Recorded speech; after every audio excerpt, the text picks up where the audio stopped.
I have everything unmuted. All right, everybody, welcome to the stream. Today we are going to be playing through Pulp Cthulhu, or we're going to be playing through the Forgotten Age, but in a role-playing sense. Not just with cards, but with pen and paper and, well, Discord too.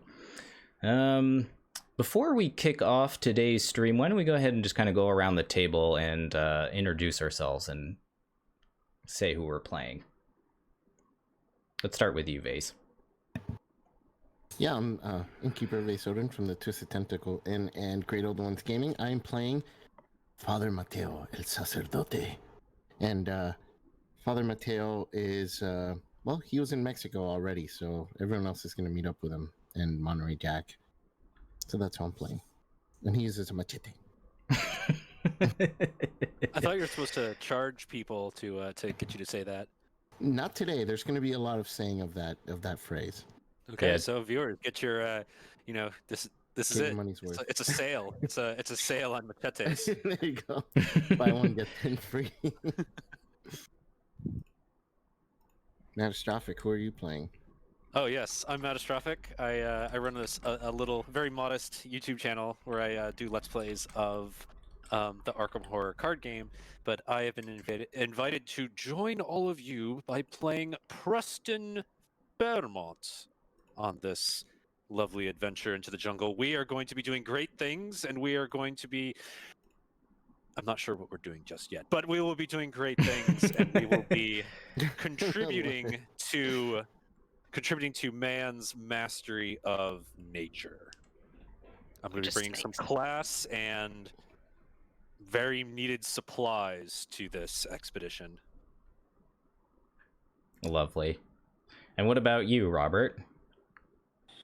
I'm playing Rex Murphy, intrepid reporter for the Arkham Gazette, reporting on what's going on in the jungle. And I don't have a machete. Not yet, anyway. Yet, yes. And lastly, we have... Well, I'm clearly not Nathan Early. Sorry about that, chaps. I'm his standing because he has to work. I'm Whitzel. I don't really do anything much, but you may have seen some of my cosplay flying around recently. I'm going to be Monterey Jack, and I'm going to try and save these guys from getting themselves into trouble. Excellent, excellent. All right, so before we kick off the game proper, I do want to let chat know that we do have channel point rewards set up. There's one for giving the players a bonus dice, which is essentially think of it like a bless token. It'll help them in their intrepid adventure. And if you really feel like being a sadist, you can also give them a penalty dice. And I'll try to work that into the story as best as possible.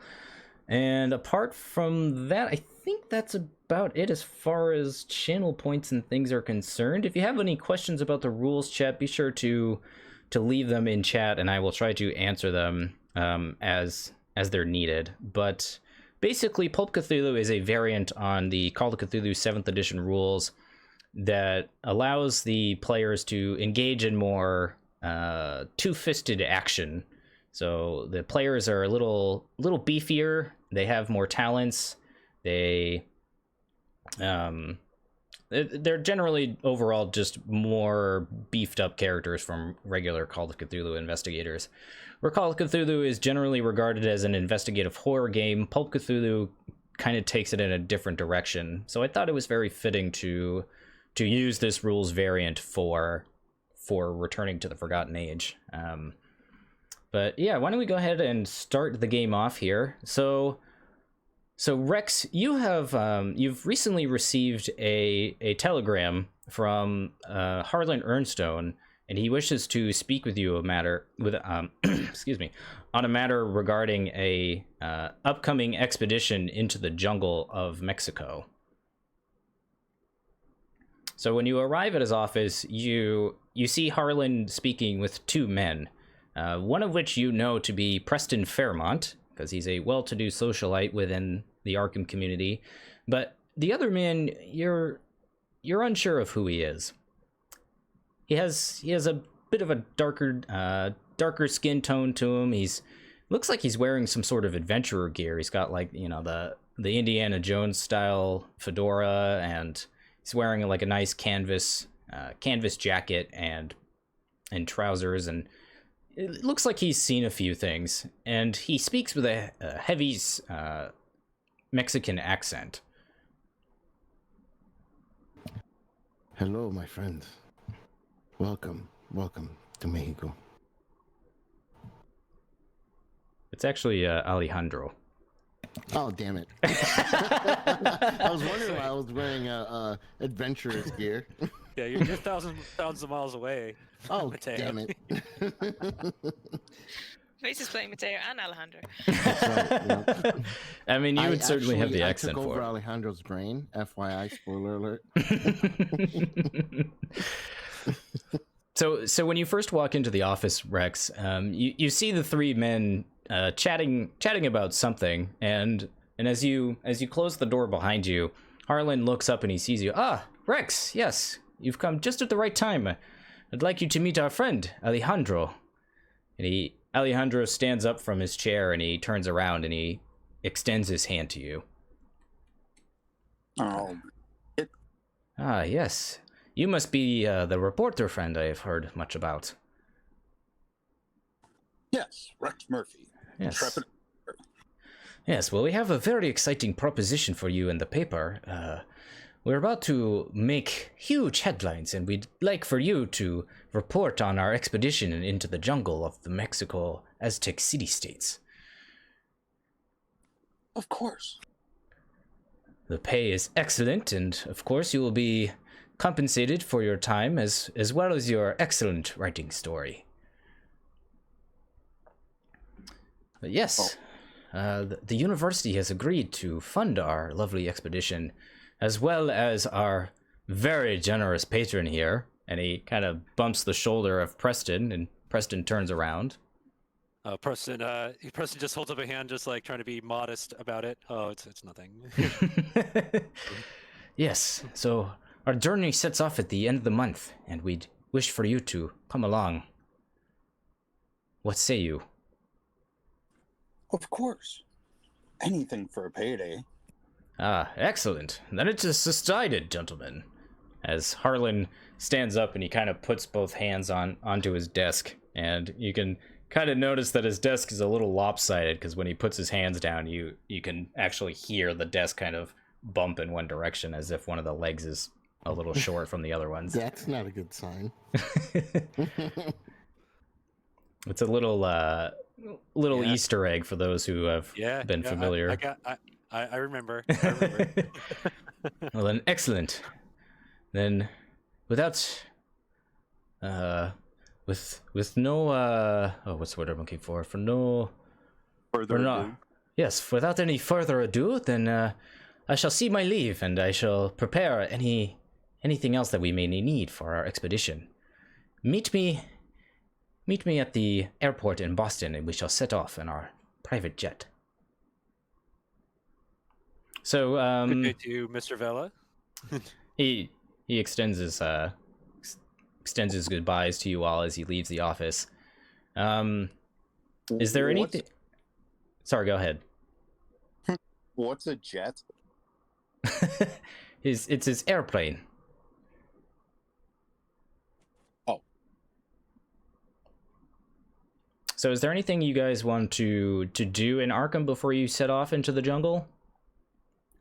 Catch up on any supplies, meet with old friends, things like that.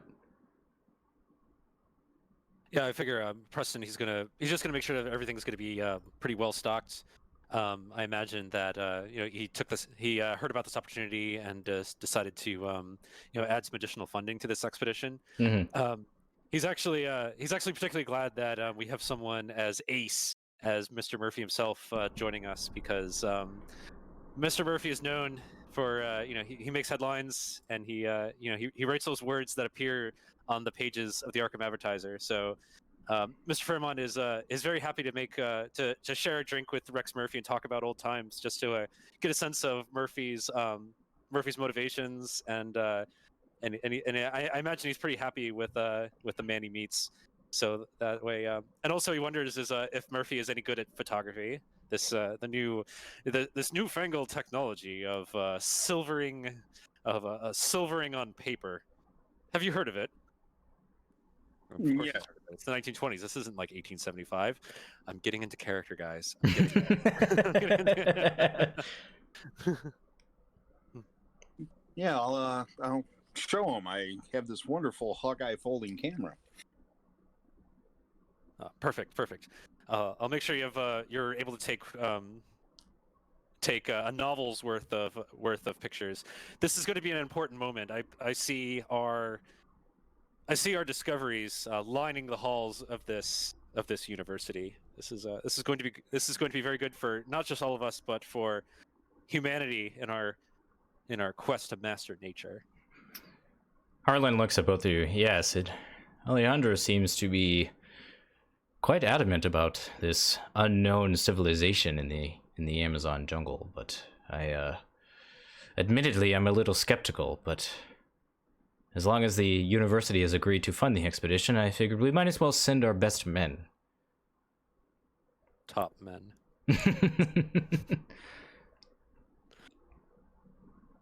Okay, so if there's nothing specific you guys want to do. Yeah, I guess I mean, before we leave, Preston would like to make sure that we've got nice. We're gonna have nice stuff. We're gonna have mosquito nets. We're gonna have tents. We're gonna have cots.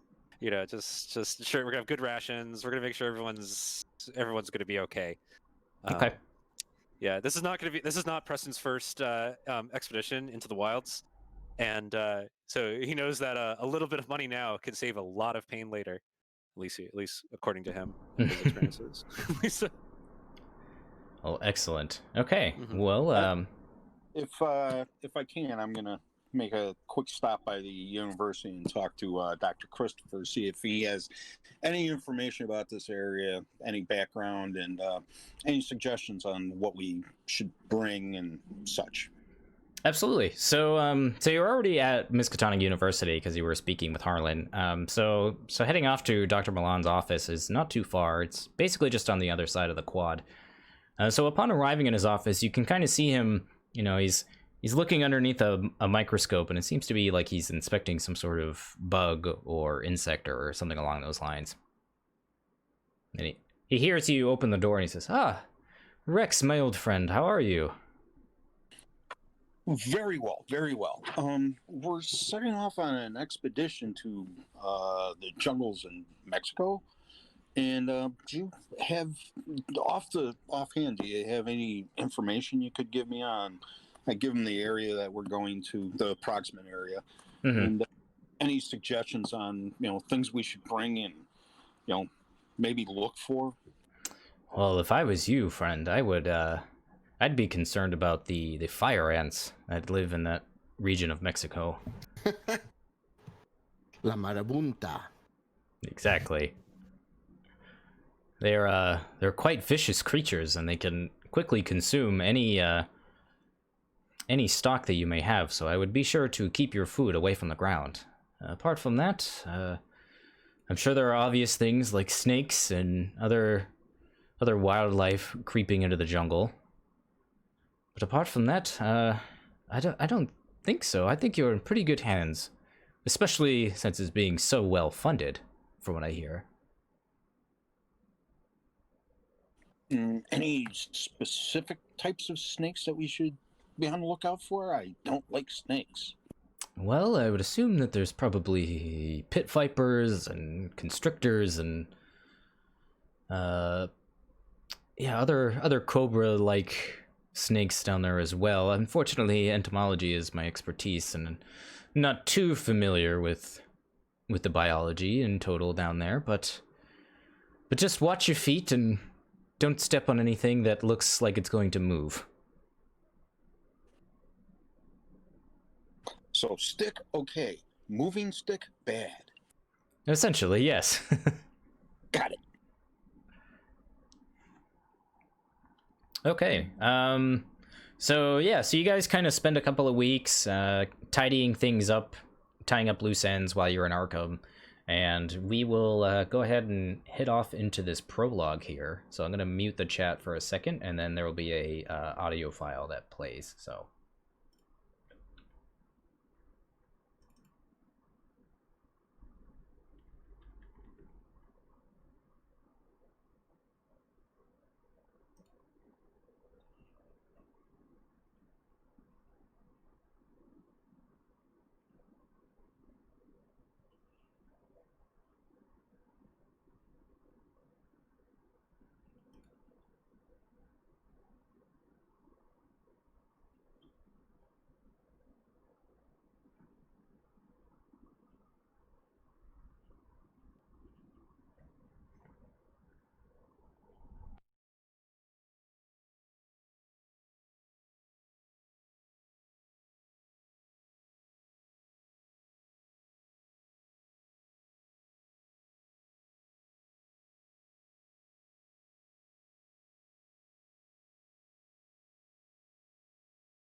Well, that's annoying. We were just, like, silent for 2 minutes, and I thought that was playing over the stream. Yeah, chat, were you able to hear that? That's unfortunate. Because... Well, I would assume that you guys can't hear, because I'm playing it locally on my computer.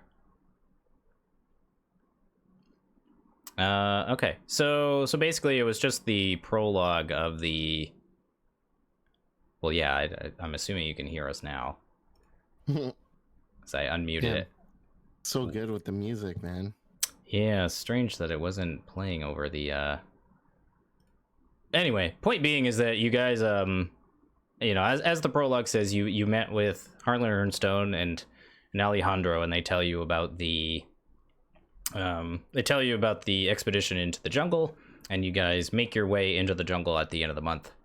So upon arriving at the base camp, which I'll go ahead and post a picture of in here. Oh my god, I have so many tabs open. Okay, we'll go ahead and... No. So yeah, you guys arrive at the base camp, and you can see there's about, like, I would say almost a dozen people kind of doing various things. You can see people trying to, like, survey the area. There's Alejandro himself, and, you know, there's people, like, setting up tents and cooking food, and you know, rechecking the supplies and doing logistics and things like that. But weirdly enough, when you first arrive, Alejandro is accompanied by 2 people. One looks to be a rugged adventurer type, and the other is some sort of clergyman. And they walk up to you. Yes, my friends from Massachusetts. I would like you to meet my associates, Father Mateo and some cheese, Monterey Jack. Yes. Monterey Jack, pleased to meet you all. A pleasure. Preston Fairmont. Are these the man, Alejandro, that you sent from America? Yes, they are. Thank you very much for coming all the way down to help us. This is going to be a glorious expedition. Yes. I agree. Perhaps we can find something that will lead to the truth of God. Yes, indeed. Perhaps we can find something that's worth some money. Also that as well. But the price of discovery is invaluable. Oh, absolutely, absolutely. Do not put your faith on such trinkets, my friend. When you are at the hands of your own fate, you will see that it is fairly worthless. Only God can save you.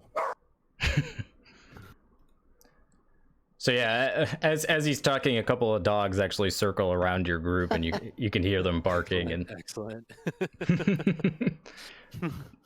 Yeah, sound effects. our hidden 6th player Loki. Terrible. Well, with a little bit of luck, we will bring the light of God into the dark places of this savage land. Am I Yes. correct, Father?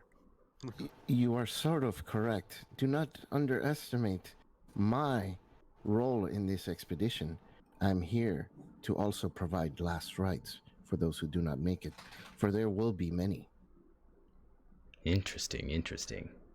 Monterey takes his hat off and holds it to his chest. Bows his head slightly. Excellent. He has some respect. Well, And Alejandro. I do the sign of the cross. Well, gentlemen, is there any questions you have about our expedition? We look to set off tomorrow. Yes, I do have one question. Do our friends from America carry a machete? Because in the jungle you will need one. There are many weeds and branches and snakes and ants that you may need to cut down. Or if you matter hunger of and wish to fact- kill a bird, the machete. As a matter will of fact, feed if you were, I anticipated that the group might be a little short by now, so hopefully everything we've brought with us will be to your satisfaction, Father. It includes machetes. Excellent. I believe we are ready, Alejandro. Excellent. Well, as soon as we get all the supplies off the plane, we shall organize in the morning and head out. Until then, I would suggest you all get a good night's rest. We will need it. Okay, so is there anything you guys want to do before you head out into the jungle tomorrow? Yeah, I'd like a blanket, please. Yeah. So you know those things that are on the they're on the supply list in the Forgotten Age. Well, okay. Well, we've got one. We got canteens for everyone. We got blankets for everyone. Yes.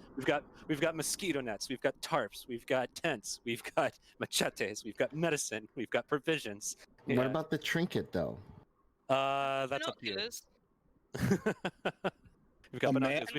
man We've got Rex Murphy, who's going to be documenting the entire trip. You know, with notepads galore and plenty of silver emulsions for his Hawkeye holding camera. So yeah, I mean, this is not Preston's first expedition. He's making sure we've got we've got enough. You know. Damn you! You forgot the chalk. It seems that you have come at a very fortuitous time. Where have you acquired all this money, Mr. Preston Fairmont? If I may ask. Let's just say it runs in the family. An inheritance. Well, excellent. Sometimes we are given a hand, but it is what we do with it that is important. It is good that you put it to good use, my friend. Yeah. Philanthropy is something that I wish to associate the Fairmont name with. A very noble cause indeed. Glad to have you along on the expedition, my friend. Yeah, Mr. Fairmont, you seem quite familiar with this whole expedition malarkey. I'm quite surprised as someone of your kind of upper class being out here. What's the Did deal you with say that? malarkey? Malarkey. She's staying on brand. I like it. Well, This I'd be is my glad day to. job. Well, since we have several hours before we must all turn in, I'd be glad to regale you in a few stories of my Oxford days. So actually, maybe around the fire or something, Preston has some whiskey for everybody because it's important to bless the expedition, by having everyone share a drink of prohibited alcohol, and so he has a couple of stories about when he went to he took a couple of trips to Africa in his university days, because basically the general gist is that he's tried to do some hobnobbing with European adventurers, especially like British safari men, and he's gone on a couple of trips to Africa. So this is not his first rodeo, but this is the first time he's been to Mexico or anything like that. So the this particular brand of heat may be foreign, you know. It is Did you go- quite balmy. Yeah. It is nice to hear such a well-traveled man. That gives me comfort about our expedition. The experience is something that is truly invaluable. I do hope to bring something home from Now, the Western Hemisphere as well as the continent of Africa. yeah, now we have another man here, Mr. Jack. Is it? You've That's joined me. our expedition. What is your experience with such matters? Well, adventuring is my game, pretty much. That's all I do most of the time. I look after guys like you and explore strange new places. You know, you can't stay still. You gotta keep moving around and looking out for things all the time. And you know, some of these temples, they got a lot of loot in them. It's quite impressive. And you know, obviously, there's a lot of respect for the culture there. But some museums like paying a lot of money for a lot of this loot, so that's always quite a good money maker. And if you get nice funding like we have from Mr. Fairmont here, it can be quite a cushy ride.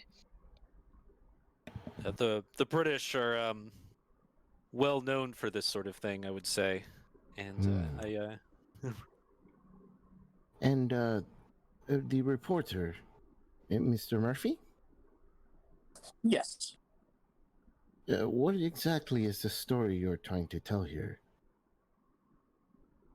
Well, everyone loves a good adventure story, so why not? I guess that is true. Why not? If we make a discovery of a lifetime, then perhaps you will be rewarded. Not to mention, you will bring a lot of fame and perhaps even more funding into the discovery of additional findings here in our very humble land of Mexico. Yeah, you can make us all famous. And bring attention to the necessity of more exploration in this area. Of course. and of course it would be a glorious contribution to the literature of America. Yes, of course. Literature is very A important. tale of American adventure where Americans are finally stepping into our limelight, where we will be the ones Mhm. pouring through vast jungles, Yes. exploring every climbing. Oh gosh, I don't want to say climbing every mountain. You gotta sing where it. we're exactly where this time the world is overdue for American adventurers. I am would say. in 100% agreement with you, my friend, and you may be surprised at this, but I am so glad to see that you have such aspirations for our entire group of continents of North and Central and South America. And, well, I agree with you. Us Central Americans definitely need to be seen in the spotlight of the world as well. Yes. It has been a rocky relationship between Mexico and America thus far. But you say America, but I'm thinking you're talking about all of us. I mean, we're all of America. We're central. We're the center of. We're the heart of America. Now, shall we get to bed before we talk ourselves into the morning time in the daylight? Yeah, Father Mateo, as you're saying that, you look up and you can see storm clouds starting to brew overhead. Well, isn't it good we brought our blankets? You can begin to feel the air get very, very, the humidity is palpable. And the smell of the jungle begins to fill all of your senses. Even if you are warm, put the blanket on. The mosquitoes are something that you will regret in the morning. Father, excellent advice, Father. Well, with that, Preston finishes the last shot of the of the liquor bottle, and he's ready for bed. Yeah, I'm going to bed too. Night night. Yeah. Get some kit.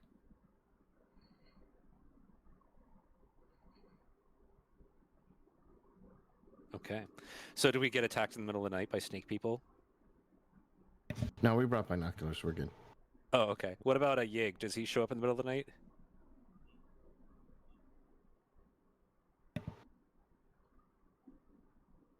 What If are you like roll on a conventions like? snake in your sleep.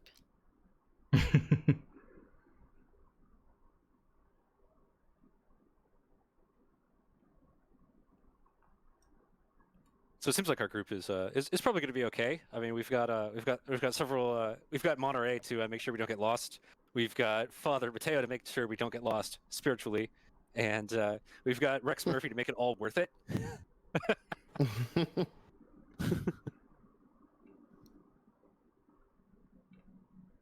Nate? Did we lose Nate? He's playing a sound clip. Oh, Oh, for the benefit of the stream.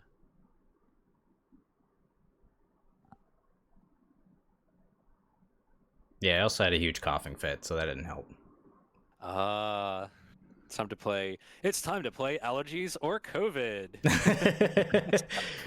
No, I was taking a sip of a drink, and then it went down the wrong end, and then it continued to go down the wrong end. It was bad. oh boy. Okay, well, I'm glad you muted, or else we'd think, oh no, the snakes are here already. That's right, Kodab. Game Yeah, where Kodab, everyone with the loses. game where everyone loses, exactly. Okay, so the rain was heavy all night, and it seems to fortuitously subside when you wake up in the morning. Alejandro and two of his associates, who he introduces you, one is a younger woman named Maria, and the other younger gentleman is named Jose. Yes, these two will be accompanying us on our journey into the wilds, and hopefully we'll be able to map out our surrounding area quickly, and we can find what we are here to search for. I believe. Are Jose and Maria wearing, what color outfits are they wearing? Red shirts or? They're wearing like standard adventurer looking gear. But like Don't they're. worry, I caught that. Is this some reference that I'm not catching? And it's flying over the. Okay, Yeah. sounds It's about Star right. Trek reference. Oh, if you're okay. wearing a red shirt, you're just cannon fodder. You're gonna die. They had names, so they won't. That's right. They Good did. point. Damn. That's a good point.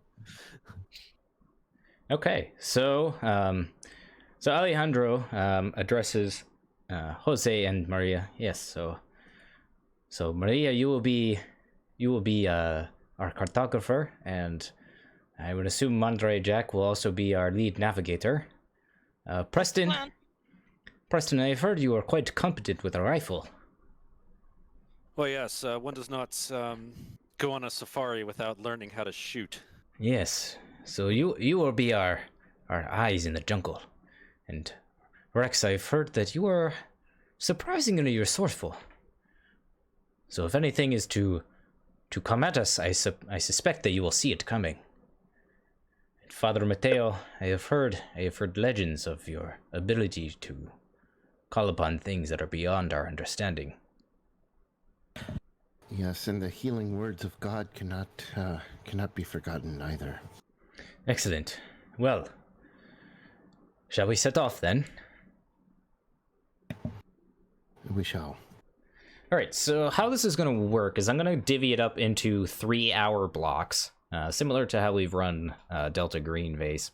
So every 3 hours, I'm going to have you guys take a navigate check. So basically, how navigate works is while you're going through the jungle, you're able to kind of make sense of your surroundings and trek out a path through the jungle in search of the ruins. So why don't we start with having everyone roll a navigate, which I'm going to assume Monterey Jack is quite competent at. Good. So chat, as you can see on the left-hand side here, there is our Discord window here, and you'll be able to see the rolls as they come in. Hey, I succeeded. Huh. I got a 10% navigate, and I got a 3. So it looks like we have at least 2 succeeds. Okay, did anyone get a hard success? I believe. What does that mean? Yeah. Oh, against difficulty hard. Oh, I see. Yes. Navigate. 10 auto calculates 2, 5. Yeah, I So succeeded. despite my roll being bad, I still succeed because I'm good at navigating, right? Correct. Yep. Excellent. So chat, just so you're aware too, they're looking to roll low. In Call of Cthulhu, it's a percentage-based game, so the lower great you at roll, the more likely you are to succeed. Okay, so as you're navigating through the jungle, Alejandro suggests to you all, yes, so it seems like we're making very good headway. I suggest that perhaps Maria, Jose, and I take a separating path and we meet back here in a few hours.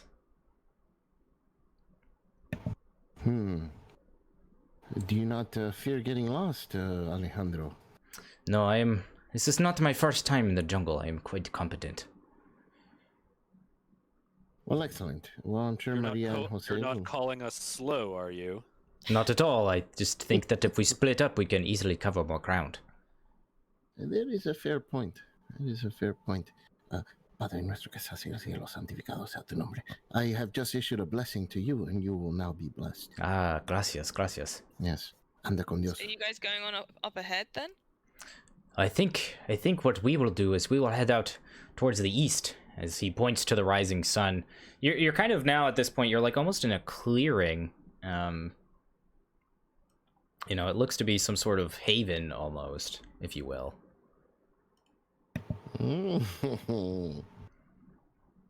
Okay.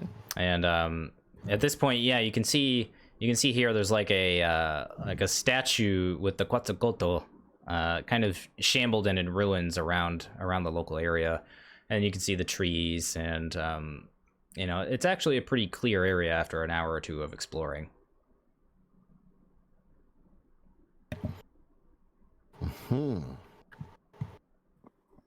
Let's explore this. Alejandro, what do you know about this area? I don't think... Is he with us still, or... Yeah, he hasn't split off yet. Oh, okay. Well, Monterey Jack, as far as this area, I suspect that there is a hidden city-state called the Etzli. And I believe that they were a once great civilization that had lived long before the Aztecs are proceeded to have lived here. And I think that if we can find any evidence of the Etzli, that we will surely rewrite history as we know it. As far as evidence goes, well, there is one thing I could show you.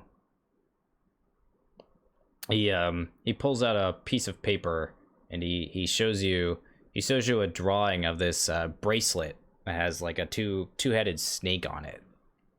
And it looks like the snake is like kind of coiled around, and it looks like it's like eating its own head from the other side. Ah, Roboros. Snake gods. So these are From- they like they're snakes. Could be Esli, it could be Mayan. I understand the Mayans believed in their own snake gods as well. Yes, Mateo, I'm sure you are very familiar with the Quetzalcoatl. Yeah. The How do feather. you know about this other Esli? I've been doing much research over the past few years, and unfortunately it has caused me to lose my tenure at my university, but I believe it to be true. There's no explanation for these weird and strange occurrences that I've found in the jungle. I have seen ruins that predate most of Mesoamerican history. Really? Yes. But unfortunately, I've still been unable to find the location of this temple, but I believe it to be out here somewhere. Okay, then we must make haste and find this missing temple, and I'm sure there are loads of ancient, historically significant artifacts in there. Mr. Jack, lead us. Does anyone want to roll history for me? Sure. I studied history at university, although it was mostly European history, because that's what they taught. So roll at a hard difficulty then. Okay. I can try to if. Yeah, and for you, Father Mateo, you are much Ooh. more familiar with Mexican history, so.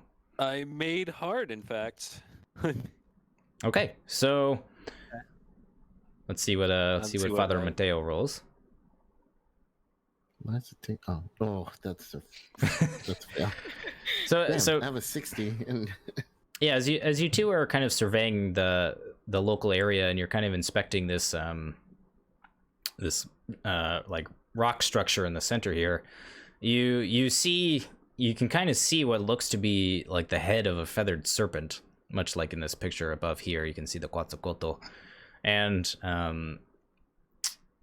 Preston, since you're particularly astute with this legend, you are what interests you most about it is it does actually have a bit of a different variation to it. You can see the letter Y carved underneath the monolith in the center there, but the rest of it is fairly undiscernible.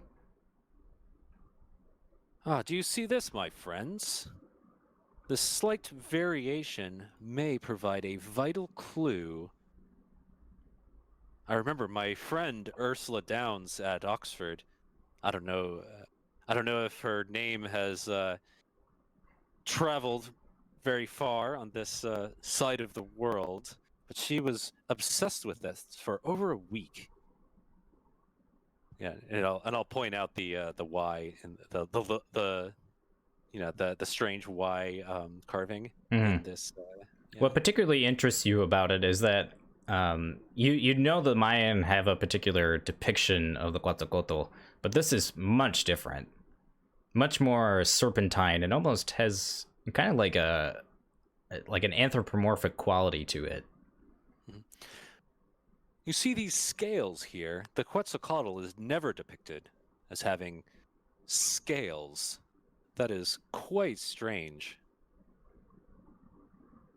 that is indeed quite strange. That is an excellent catch on your part, my friend. I had not caught that myself. Can we work out the age of this monument? Sure. Approximately.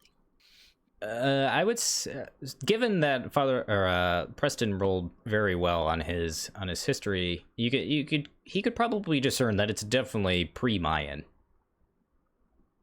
This predates the Mayan civilization. Certainly it does. What? The Mayans always used feathers, where this carving uses scales. That is quite unusual.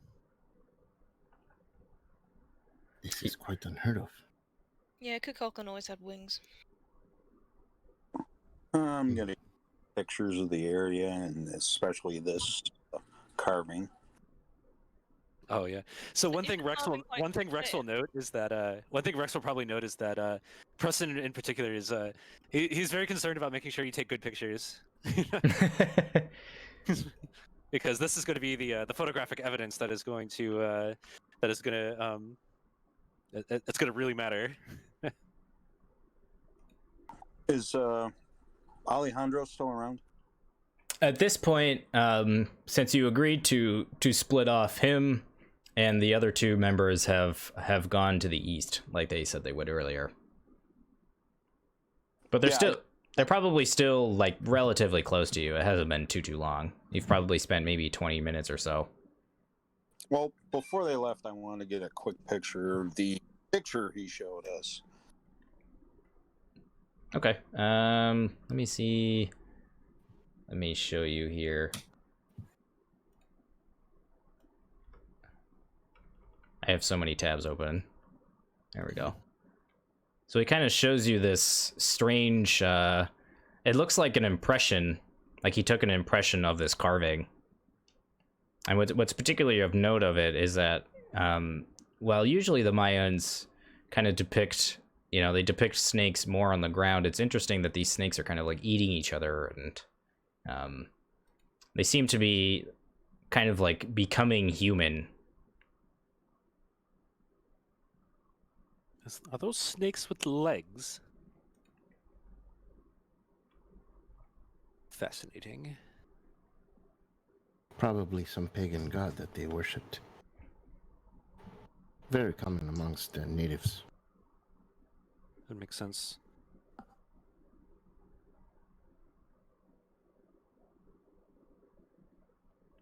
Okay, is there anything else you guys want to check out while you're in this kind of small alcove haven area? Are there any obvious sort of like pathways leading through the jungle from here? Other than where you came from? Roll me a survival check.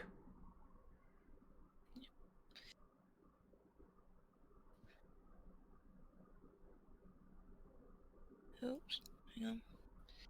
Can't type. So Monterey Jack, after ooh, good roll. Oh, nice roll.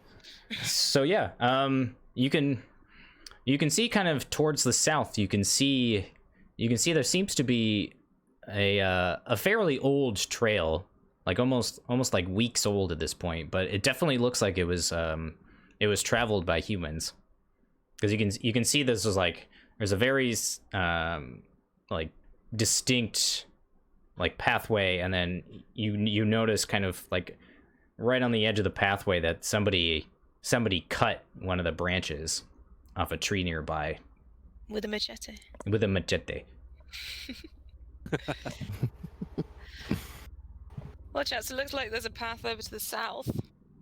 From the damage on the underbrush over there, we could try and head that way. Yes, let's. Hang here for a bit. How recent does this damage look from this machete chop? A few weeks old, but Okay. it looks like a reasonable, like, a path that's been used a bit. I wonder if someone is in danger. Perhaps we need to help them. We haven't got any other expeditions going on around here, have we? I assume. No, perhaps not, but maybe someone lost in the jungle. Oh, we've been told to hydrate, by the way, thanks Oh, to nice. JP. Yep. I shall do All right, that. hey JP, just for you, I'm hydrating. Glug glug glug. It is quite hot in the jungle. It is important that you stay Yeah. hydrated. Yeah. Fortunately, I brought canteens for everyone. Well, Mr. Vela did say that it would be several hours before he would return. I see no reason why we shouldn't follow this.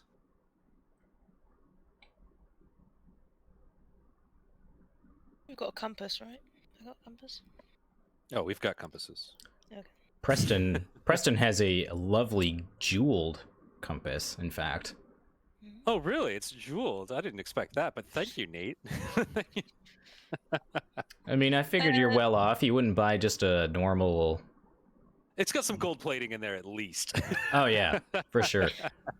It's very useful. It's useful to get around the jungle, but also it's useful for getting yourself out of prison. Can I use my cartographer's kit to kind of mark where we've been up to now, and then mark where they headed off to and where we're heading off to? Yep, absolutely. Track of it. Yep. So since you rolled so well on your survival skill and your navigate, I will. You don't need to roll for this. So you just kind of start surveying the area and drawing a map as you're walking along. Are you guys taking the path to the south? Yeah. I think someone might need our help. Okay. So, Unless anyone disagrees, I'm not gonna just. Oh no, take over that. this sounds like a great idea. Yeah. Yeah. Always follow the hook. okay. So as you kind of travel past the initial spot that Monterey Jack pointed out, the flora and the fauna become very thick, and you begin to wonder how anyone got past this point. I know how they did it. Let's all take out our machete. Everything seems to be very overgrown, and a dense thicket of flora obscures the route, but eventually you find what looks to be like a ruined temple, and tendrils of vine grip the pyramid steps as though holding on for dear life. So Does the temple look traveled from a distance? Does it look like anyone's messed with anything around the temple? No, it looks ancient. Like nobody's been there for hundreds of years at this point. Dios Does it mío. look similar to other ones in the area, or is it different? Go ahead and roll me. Let's see here. You can either roll me survival, or you can roll history, or you can roll. And this goes for everyone. Okay. So yeah, you guys kind of like find this strange ruin, and you can roll history, survival, natural world, or I guess that would be it. I guess those are all kind of the relevant skills. I'll go with history. Survival, check on spell. Oh, barely made it.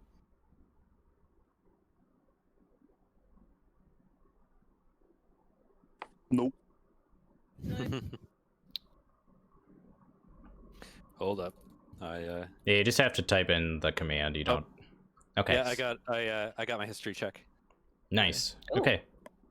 So. Oh, and hey, what do we got here from Monterey Jack here? I'm surviving. Whew. Wow, you got an extreme success. Nice. Okay, so yeah, as you're going up to the ruins, you notice that these are hundreds of years old. Even hundreds of years old, pre-Mayan civilization. Like these look to be built, judging from the stonework, you would say thousands of years ago, like almost Egyptian looking in that aspect. Like it looks like limestone, and limestone is not a stone that's native to this region. Perhaps we have found the temple we've been looking for. And you also see these strange carvings on a couple of the rocks.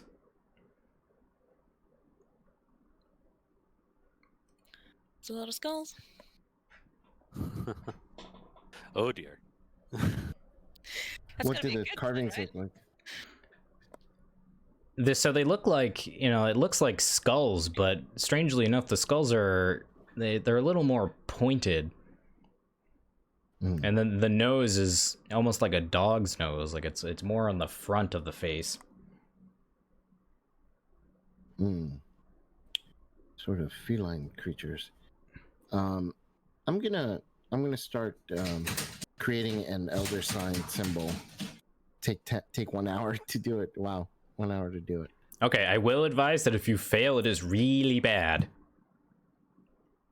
Okay. Oh dear.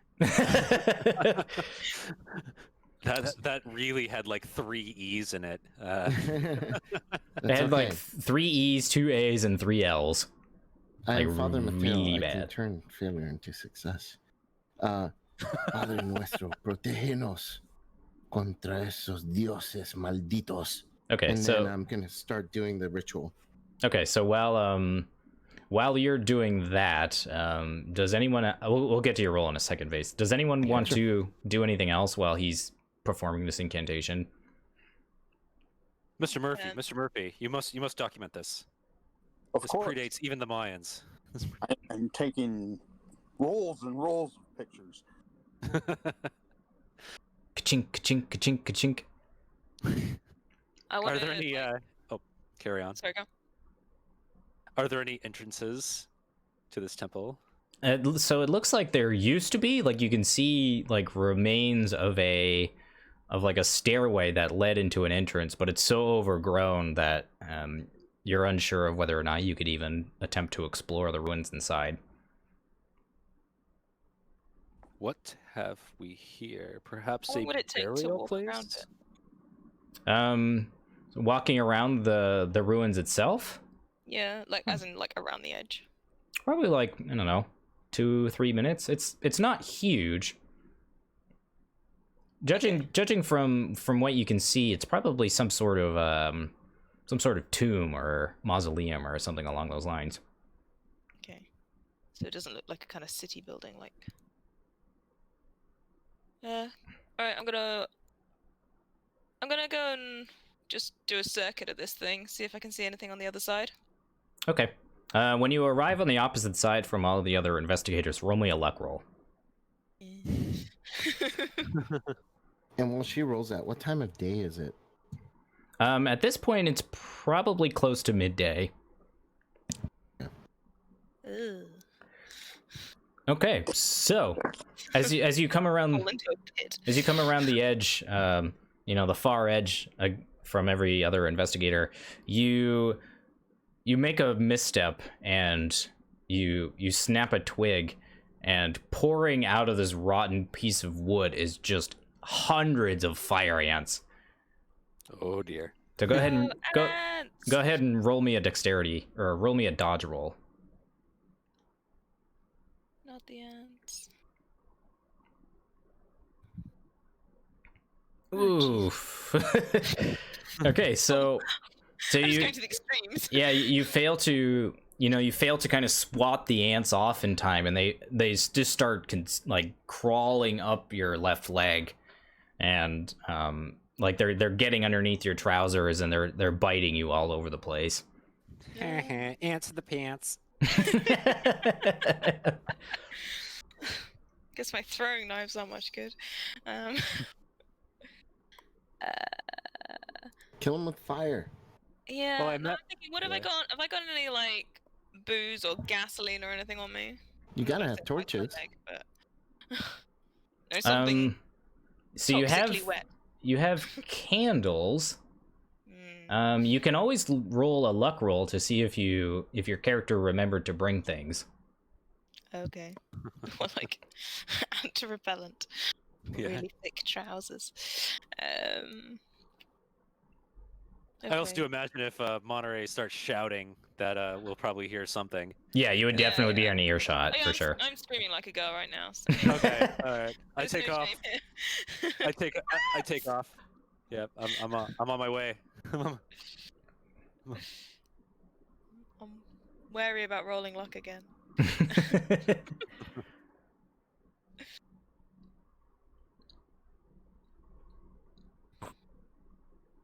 Okay, so that looks like a pass.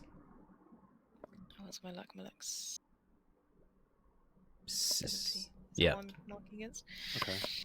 All right, so yeah, so as you're struggling to get these ants off, you remember that fire ants are very adverse to fire and heat in general, which is why they kind of like to stay, underground and stay in a cooler area.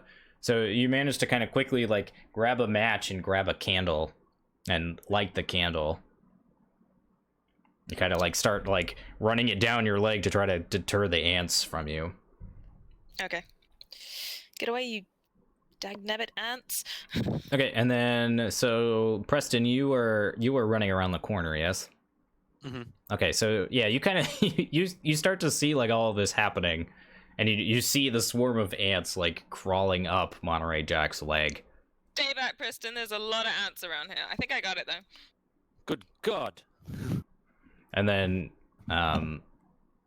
yeah, and then like once they're like mostly off your body, you just throw the candle onto the ground and burn them.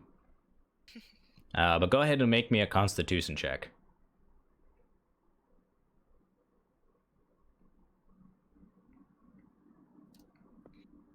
Okay, so why did it have to be ants? Okay, so fortunately you don't take too much damage. You take a single point of damage. Okay. And you successfully ward off the ants. You mean I discover the ant danger? You don't lose your whole hand. Positively about this. Okay, and Preston, as you walk around the corner, you're watching kind of all this happen, and roll me a luck roll. Oh dear. Okay, my luck is 65. So here we go, chat. I'm okay. Whew. All right. So yeah, you walk around the corner and you see the scene, and you are cautious enough to dodge, stepping on anything Avoid the rotten. ants. Okay. Good God, Mr. Murphy, he mentioned that his mentor warned him about these. Are you all right? Yeah. They nibbled on me a little bit, but it's all right. Apparently they don't like fire, so that's good. Kind of ironic job. given their name. Yeah, which I think is actually the opposite of what they like. They're named after how you get rid of them, not... Yeah. Yeah. Makes perfect sense. You want the deterrent in the name, so Mhm. it's easier to learn. I Okay. would not have expected that. I would expect, by the name Fire Ants, I would have expected that they love fire. Well then, let's complete the circuit. They'll be waiting for us. Definitely. So let's jump over to Rex real quick. So Rex, you're taking pictures and making notes of this overgrown ruin. Go ahead and roll me a luck roll.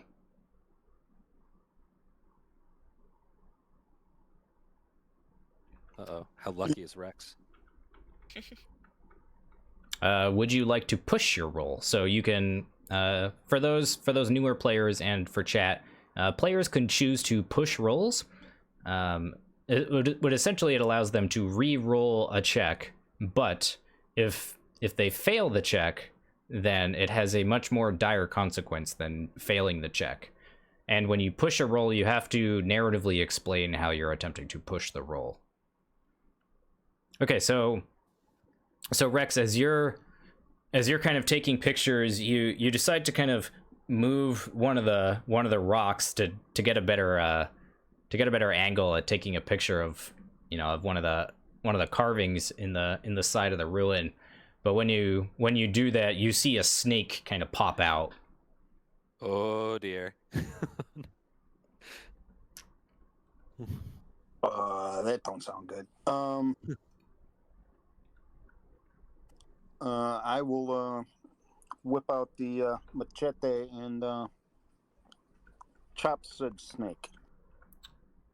Okay. But before you do that, it does have a chance to kind of and strike at you. So you can go ahead and roll dodge.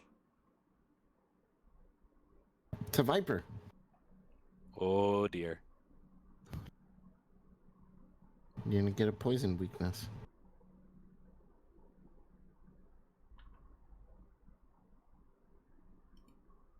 I think it's because you put a space there. Yeah. Let's see what he gets, chat. I will use 4 luck. A wise decision. So chat. Investigators can spend luck on a 1-for-1 basis to influence their rolls. So as you can see, Rex Murphy here failed a check by 4 points, and he can spend 4 of his luck points to reduce the total and thus pass.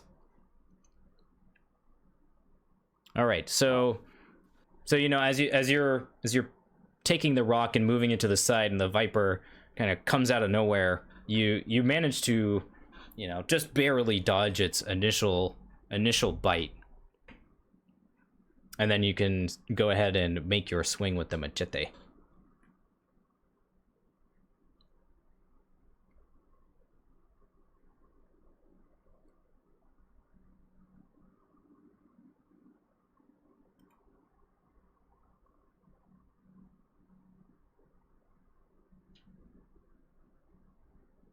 This is it. I mean, we've got Rex using a machete. Hope that's good. No, that's a whiff. So the viper is quite agile, and as it goes to attack you and you swing, it's able to retract itself before you're able to strike and hit it. But it does immediately kind of recoil back into the rocks, and it doesn't continue to further attack you. Well, I'll replace the rock over the hole it just came out of. Wise decision. Okay. So Father Mateo, you are attempting to cast an Elder Sign, yes? Yes, I am. Okay. So go ahead and roll POW. All right, so I have a talent which is strong-willed. Again, a bonus die when I make power rolls. So my POW is currently an 80.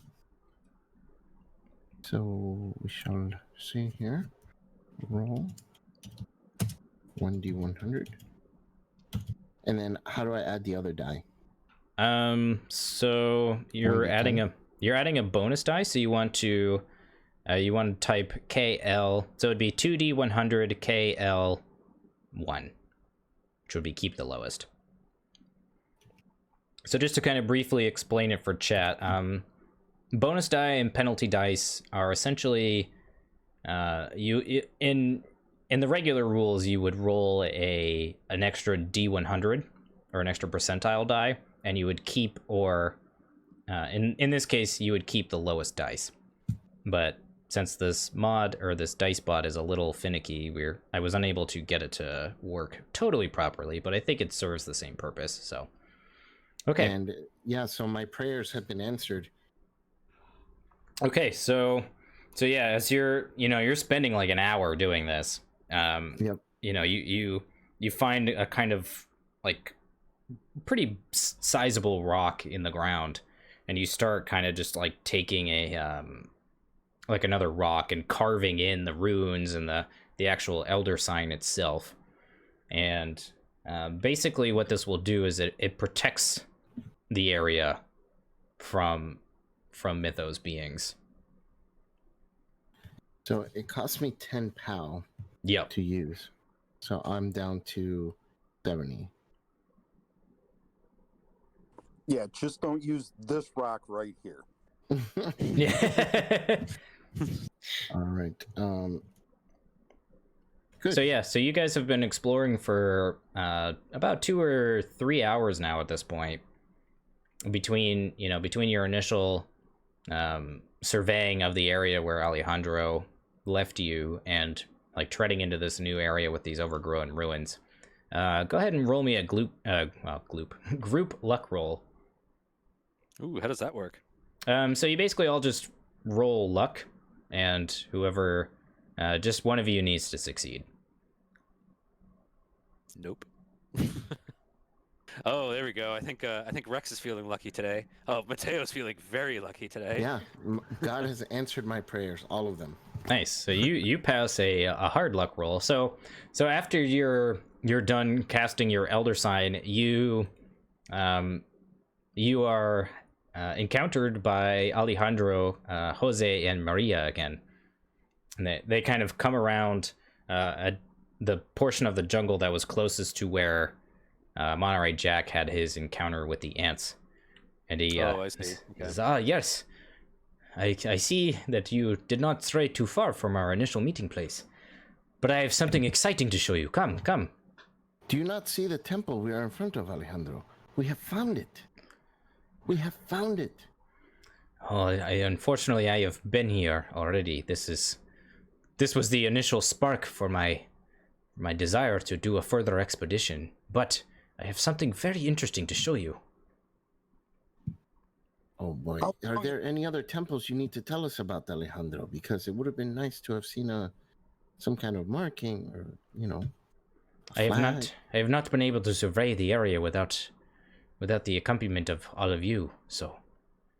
Okay, well, let's not waste time then, Alejandro. Take us to what you need to show us. Ah, yes, very well.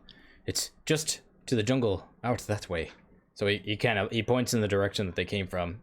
As you can see, there's some sort of like rope bridge. It seems as though there's still people living out here. Still people living out here? This temple is thousands of years old. I know, it's very strange. I cannot explain it myself, but this rope bridge looks very recently built. Alejandro, did you follow this path before? Because the path that we followed to get here was only a few weeks old. Had you been here within that period of time? Or does that suggest someone else has? No, I came here with Jose a few weeks ago, and we found these overgrown ruins.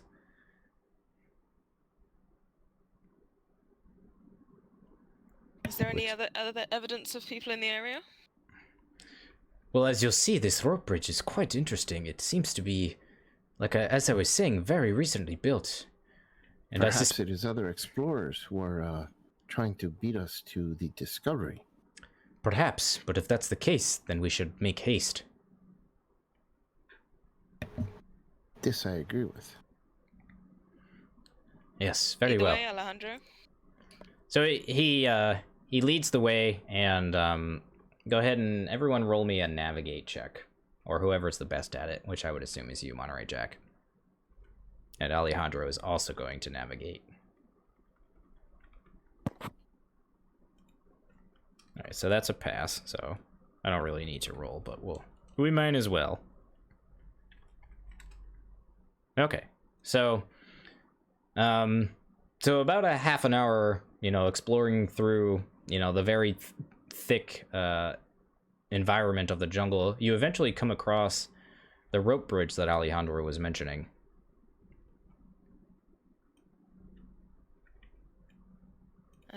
What does it look like? Does it look new, old? Ooh. It looks fairly new. And it's fancy. Yes, and you can see down there's some sort of river canyon down below. Perhaps we can refill our canteens. Yes, perhaps.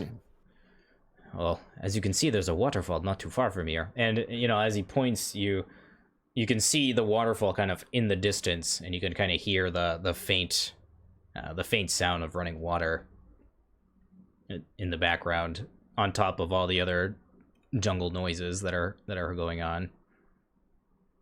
I'm recording all of this on my map stuff. I'm taking pictures. Technical terms. I'm not gonna chase that waterfall. How far is the drop from the rope bridge to the water? Or what's the ledge like? The ledge is steep. It's like just a straight drop. Okay, so you can't like bend over and get to the water or anything. No. Judging, as you kind of look over the edge, you would say it's probably about 30 feet or so, 30, 40 feet. And does the water below look fast, deep? No, it doesn't look fast. It looks like, it's like a running river underneath it, but it's not, it's not like a rapid. Yeah.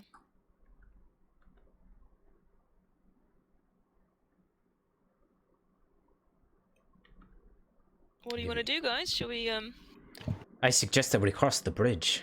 Whoever was here clearly went that direction. That's why they made the bridge. So I think it's the only way for us to go. If there's someone trying to beat us to the discovery, this is the way they went. Yes, my feelings precisely, Father Mateo. Okay, Monterey Jack, you're the explorer. Why don't you make sure the bridge is secure? You have more experience with these things. Cheers. Can I tell if the bridge looks like modern bridge building techniques? Or something a bit more No, it Mesoamerican? looks pretty crudely built. And as far as you can tell, it looks pretty sturdy. Okay, fine.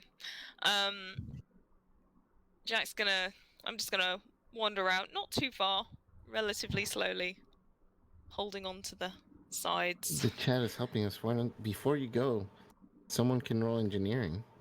Ooh. Is engineering a skill in Maybe in this? science engineering, maybe. Oh, Yeah, it's a it would be science. it would be a specific science skill, which I don't think Oh, okay. anyone has. Yeah. I'm Well, pretty nimble. Alejandro might. If Gary Gygax has taught me any, do we have 50 foot of rope? Yes. Got rope. So we can tie you off as you go, and in case you fall, we can steady you. And when you get to the other side, you can tie it off to whatever, so we can use that in case the bridge gives way. That sounds like a good plan. I like that plan. Okay, so yeah, as you guys are setting all of that up, I'm assuming you're gonna cross the bridge pretty much right after that point. Yeah. Okay, so yeah, as you begin to cross, the rope bridge, the fog gets abnormally dense as you get towards the middle of it, which was Oh damn! very strange because when you were on the other side, you didn't notice any fog beginning to roll in, and everyone else doesn't notice it either. Hey guys, can you see this fog? Yeah, what do we see? Do we see her then? Or him? Yeah, you see Monterey Jack like as normally, but you don't see the fog that he's talking about. The heights might be affecting your senses, Mr. Monterey. Keep going. Altitude are we at? It wouldn't be affecting you in that regard if that's what you're asking. Okay. You guys seriously don't see this? It's like I can't see anything. It's like pea soup out here. It must be the heat. Have a drink. Keep going, Mr. Jack. Tell us when you get to the other side. Okay. Okay, so as you continue forward, you're slowly walking across the bridge, and the fog gets denser and denser, and the board underneath your foot as you go to step down snaps. And make me a dexterity roll. Oh dear. I assume we see this part too. Yep. Okay. Oh, hang on. Sorry. It's not that hard to type. Yet I can't type it. Oh, there you go. Okay, so yeah, you step down and the board snaps, but you're able to kind of quickly get back on your feet and step over the broken board and continue forward. Mr. Jack, not sure if you noticed, but the board seemed to be a little loose. Be careful. Yeah, thanks for that. Okay, I'm gonna test, like, as I walk, any that look a little bit less stable. I'm just gonna, like, poke them a bit with my toes before I place all my heavy clumping boot weight on them. Okay, yeah, so yeah, you're able to get across without any incident past that point. So now you're kind of like at the edge of the rope, and you've crossed the bridge, and the fog is very dense at this point. Okay. Can I tie off the rope to that big tree that I can see in the picture, if that exists? So Is there it's not enough of it? well, so it's I would assume it's tied to you, and then it's tied to a post on the end closest to the other investigators. So if I am I off the bridge on the land now? Yes. On the side? Yes. Yeah.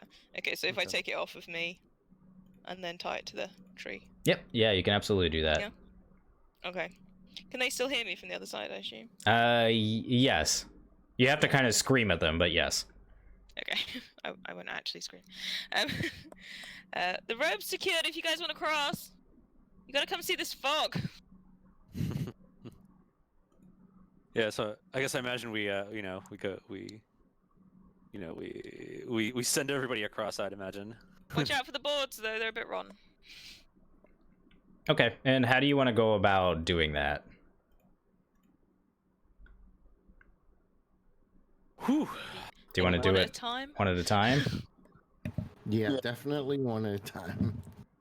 Yeah, one at a time, and the last person ties off this end of the rope to them and proceeds. Yeah, good rope technique. There we go. Well, Mr. Vela, as our leader, we can't leave you behind. Very well, then I shall move forward. And he's going to, as he's kind of walking, he's very excited, so he kind of, he steps a little less lightly than he should. So he's gonna roll a luck roll here. Oh dear. Okay, let's check his character sheet and see if he passes. It's like bouncing along the bridge. He does pass. Okay. Okay. Whew, that was close. Be careful, my friends.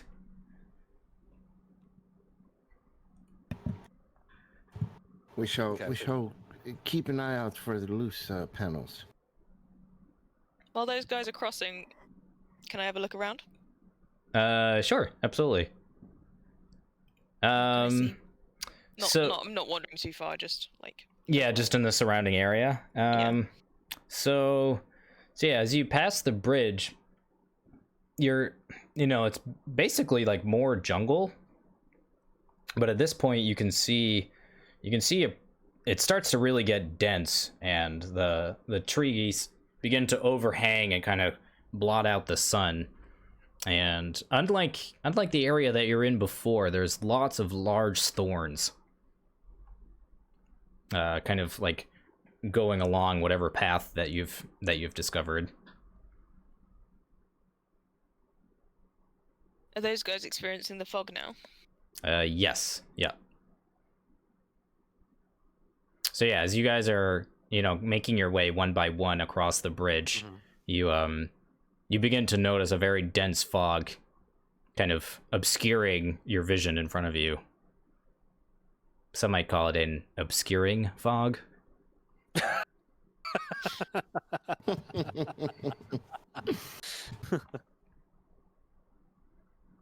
But so you all managed to get across the rope bridge unscathed. Okay, that's good. By God, you were right, Jack. It is as if the jungle itself is against us. Do I recognize the thorny plant from my jungly knowledge? Yes, you do. It is it's not uncommon, but what is strange is the size of them. They're huge. And go ahead and roll me either navigate or survival. Survival's better. And you're gonna roll it at a hard difficulty because it's difficult to see. Ooh, okay. Okay, that looks good. That's alright, yeah. Yep. Okay, 40. so you kind of like strain your eyes and look through the fog, and you can see what looks to be a man-made path. Like there's a specific like plot of ground that's been stepped on quite a lot, and from what you can tell, fairly recently. Yeah, okay. Like within a day or two. There's a path this way, guys. Looks recent. Excellent. Is this what you wish to show us, Mr. Vela? Yes, I believe what we are searching for is beyond this path. But as Mr. Monterey said, we should be careful. It seems as though the jungle itself is warding us off. There are forces beyond our understanding here at work. We must be careful. Yes, I would agree. Jose, Maria. What say you? Ah, yes. We shall continue on, and hopefully we can find the rest of camp. Find a nice, safe place to camp, for it is getting dark soon. Yes, good point. Why don't you two head back to the expedition camp and continue to plot out the surrounding area? I think the five of us should be more than capable of finding a suitable place to find camp for the night. Okay, so how do you guys want to proceed at this point? Okay, we're down two bodies. This is the part where we play Mr. Rook and let him soak the damage from horror for us. Mr. Rook and Brother Xavier shows up. What nice guys. Yeah. Milan was running behind the whole time. Just like, I got some money for you. But the ultimate soak of all, William T. Mailson, he's here too. Oh, what a guy. What a guy. Suddenly the fog clears as well. No, the fog is very dense, and as you can see that it appears to be denser and denser as you get further into the jungle. The tree line it almost makes it look like it's dark, like it's nighttime outside. That's how densely populated the trees are at this point. This fog is really strange. Mr. Vela, this thing you wish to show us, it doesn't include shelter, does it? Oh, well, hopefully we can find some evidence of what has been happening. Right, well, I suspect that there must be a group of people around here, and if there are people, that must mean they're living somewhere. There must be a safe place past this treacherous fog. well, Either they're leaving somewhere or they are camped out somewhere because they are here before we are. That is a wise point, Father Mateo. Well, let us hope that they enjoy guests. Shall we? Yes, we shall. Let's. Okay, let's have you guys roll another navigate check, but this time it's going to be at a hard difficulty since you're traveling through the dense fog. Oh dear.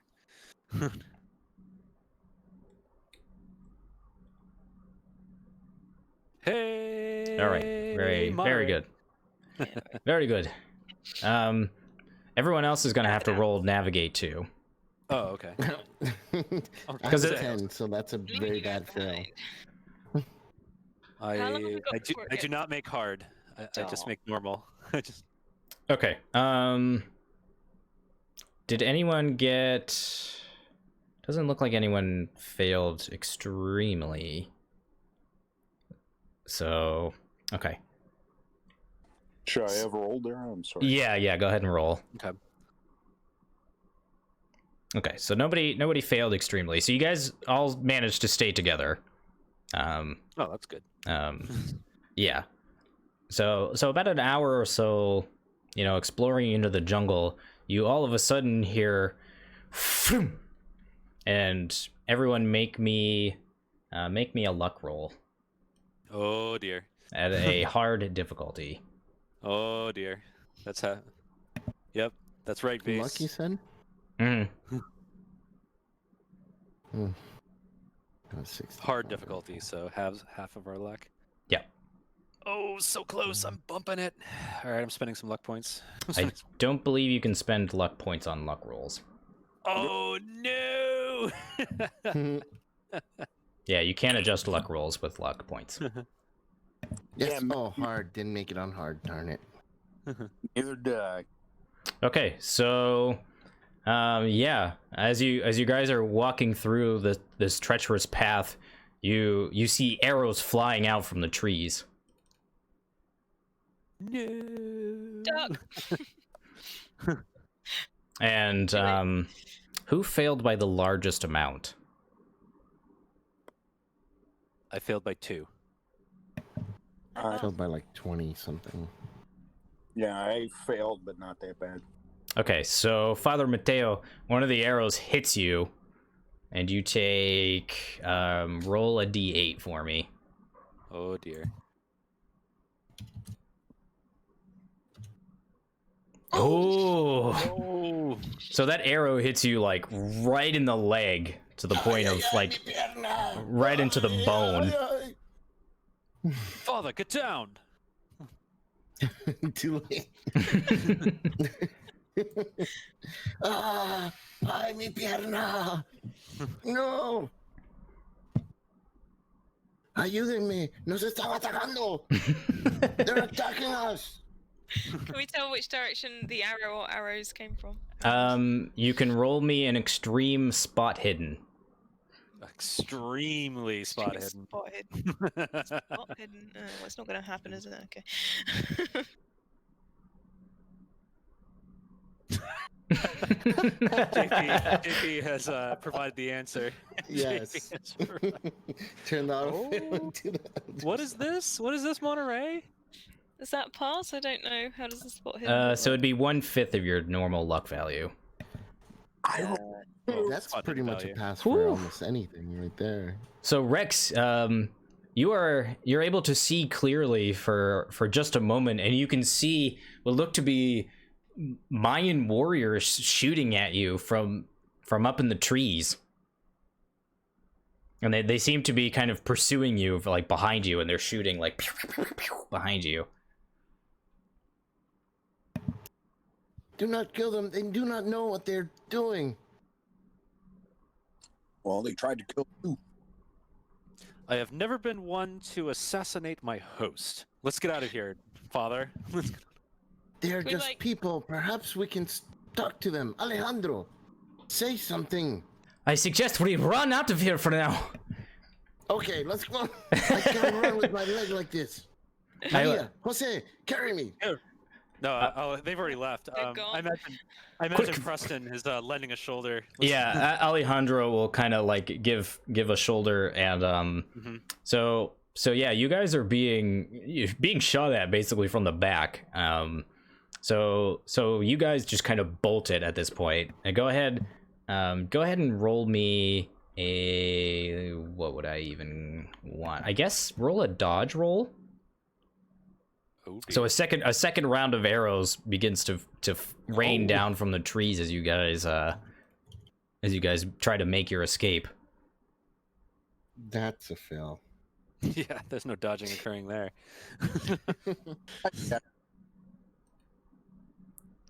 Okay, and who failed by the largest amount? I failed by 20. I failed by 43. Okay, so It's okay. so yeah, I'll take it for you, Father. so Preston, go ahead and roll me a d8. Oh dear. Okay. Oh, it's still pretty bad though. That's So fine. I don't have Yeah, a lot of hit points. it kind of like it grazes and it gets you like kind of in the calf, but it doesn't penetrate nearly as deep, and you're still kind of able to like hobble along. But unfortunately, I believe both of you would receive a minor injury at this point. Oh. So you guys, are gonna lose a point of movement temporarily. When we get to a safe place, I want to first aid Preston and then myself. Okay. So you guys just kind of book it, and as you guys are trying to dodge all this stuff, you run for essentially for like an hour and a half, just kind of wherever. Whoa. And eventually you find a clearing, and you're no longer being shot at. I think we are safe. Come here, Preston. Let me take a look at your wounds. So in Pulp Cthulhu Vase, you can spend luck points to heal, to automatically heal. I think it's 1d6. 1d6 to heal, or it's 1d6 of hit points for 20. Yeah. Oh, for 20. Okay. Oh. Well, For if a we've luck got point, first you aid. said? For 20 luck points. Yeah. I believe there's also a difference in the way first aid works in Pulp Cthulhu. Okay. Let me just double check that real quick. Yeah, so with first aid, normally you would just heal 1 hit point in Call of Cthulhu, but in Pulp Cthulhu, you every pass of a first aid is 1d4 hit points. Cool. Yeah, I'll use first aid on Preston and myself then. Okay. So first yes. roll the first aid. Yes, Is it a hard roll or standard? It's standard. Mm-hmm. All right, I passed. Okay, so Preston, go ahead and roll a d4. Yeah, I gotcha. So I'll heal up some hit points here. Okay, feeling all right. So Father Only down Mateo's 3. able to patch the wound. I succeeded on my own as well. Okay. That's good. And then since you passed with a hard, go ahead and heal 4 hit points. Oh, nice. Okay. That helps a lot. I have stopped the bleeding, Mr. Preston, Mr. Fairmont. You kind of like, you just take the arrow and just... It and you're able to just kind of... seems as if we are not alone for sure. Alejandro was right. Yes, it is as I feared. We must find where they're coming from and protect ourselves. They seem to have stopped their pursuit. Yes. I wonder if we are we not trespassing on their land anymore? Is that? Yeah, that's what's worrying me as well. Why aren't they still following us? I suspect it is because they do not have a place to be shrouded by the tree line. I suspect that because we're in this clearing that we have managed to what's the word I'm looking for? Evade them for now. And you guys, you're able to see like this giant canyon, and the river looks to be much deeper than what you initially would suspect, but from what you can tell, you're at that waterfall that was by the rope bridge. So you've kind of like made like a giant U essentially around to this canyon edge. And at this point, it's probably late afternoon. We should probably set up camp. I will try to scope around and see if I can set up maybe makeshift alarms in case something comes after us in the middle of the night. That is a wise decision. I would suggest we make camp over on that rock edge over there. And he points to like a what's the word? A plateau, like kind of like 25 feet above that you'd have to climb up to. And out. Can I get a good view from up there? Because I've got binoculars. Absolutely, yep. Cool. Set up there then. Okay. So we're next to the edge of the canyon. Yeah, so go ahead and roll me a climb check.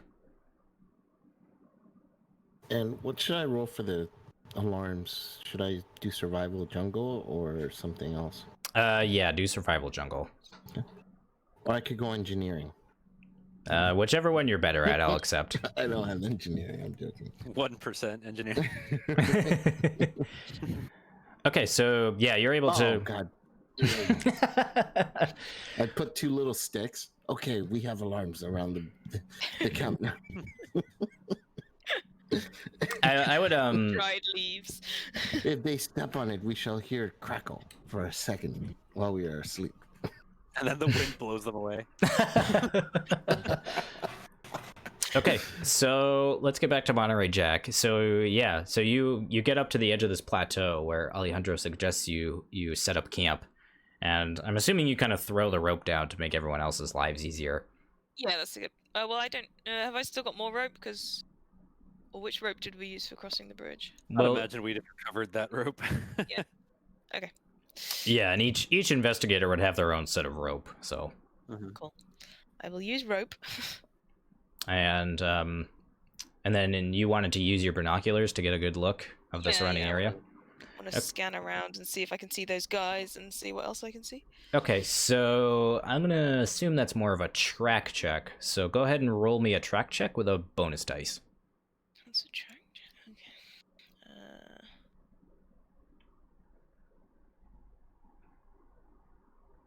Bonus is the It's the KL keep lowest. KL one. Yeah, thanks.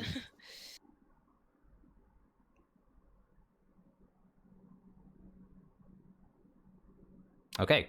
I think that's a pass for you. Yeah, my track's 70. Oh yeah. Okay, so you even get a hard pass. Okay, so as you're kind of surveying the local area, you can see a couple of what look to be like Mayan temples, in the surrounding area. The one that the overgrown one that you had initially seen would have been far too low because it was below the tree line. But you can see a couple that are, in the surrounding area that are, above the tree line. And one of them you can kind of make out has like a serpent statue like on the top of it. And as you're surveying for your pursuers, you quickly see a figure kind of hopping from tree branch to tree branch, like going towards this temple. Okay. Are my comrades coming up, or am I going back down to them? So as you're kind of surveying the area, Alejandro kind of shouts up to you, "What is it that you see up there, Monterey Jack?" I can see 2 large temples, both above the tree line, not the one we were at before. One of it looks to have a serpent figure on the top of it, and one of our guys, with the arrows, looks like he's heading back that way. I knew it. Well, I fear it might be too late to continue venturing out to the jungle, but perhaps we can set up camp here for the night and continue out in the morning. What do you all think? How far is it to the sneaky temple? Based on kind of your initial glance, you would say probably at least a few miles out. Okay. Mhm. Yeah, I think we should, especially given our injuries, camp out for tonight and then head tomorrow. But we should probably keep lookouts. That is a Yes. good call. I- Anyone here snore very loudly, make sure you cover yourself so we're not heard. It's As okay. long as Maria and Jose are not in too much danger.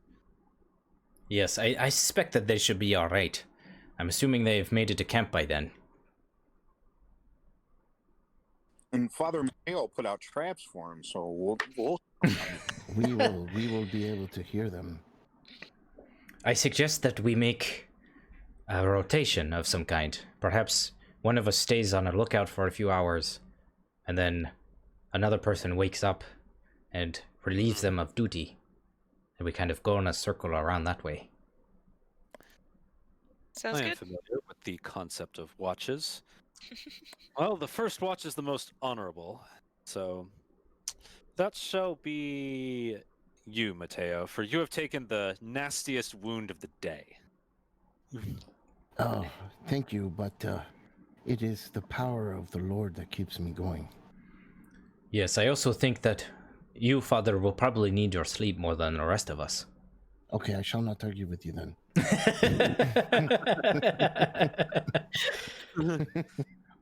I'm in my head and instantly it's... Well, I guess he's going to be taking last watch then. Very well. Well, I guess I can take first watch if nobody objects to that. I don't know why I just all of a sudden got into an Irish accent there. It happens. Save it for skids. Alright, my name is Alejandro. That was... Oh god, that was... Yes, very well. Okay, Yeah, go for it. so Alejandro will take first watch. Who wants to take second watch? I will. Ah, very well, Preston. And third watch?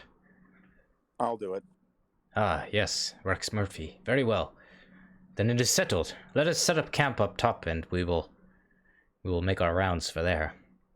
Hopefully, we are not attacked in the middle of the night. Okay. So you guys are able to set up camp, and with the assistance of Monterey Jack helping you up the cliffside, you were all able to pretty safely get up there without incident. You a couple of rocks kind of like break away as you're trying to like climb up, but it doesn't ultimately cause anything too detrimental. So on first watch, let's have Alejandro roll a track, because he's attempting to kind of keep an eye out for your pursuers. It is... What's his track? Oh, he's got a pretty good track. So since it's pretty late at night, it'll be hard to see, so it is going to be at a hard difficulty. Oh, Ooh. dear. Okay, so Alejandro, as he's watching the area, he doesn't notice it, but all of a sudden you all are ambushed. No. I know the ambush. Useless.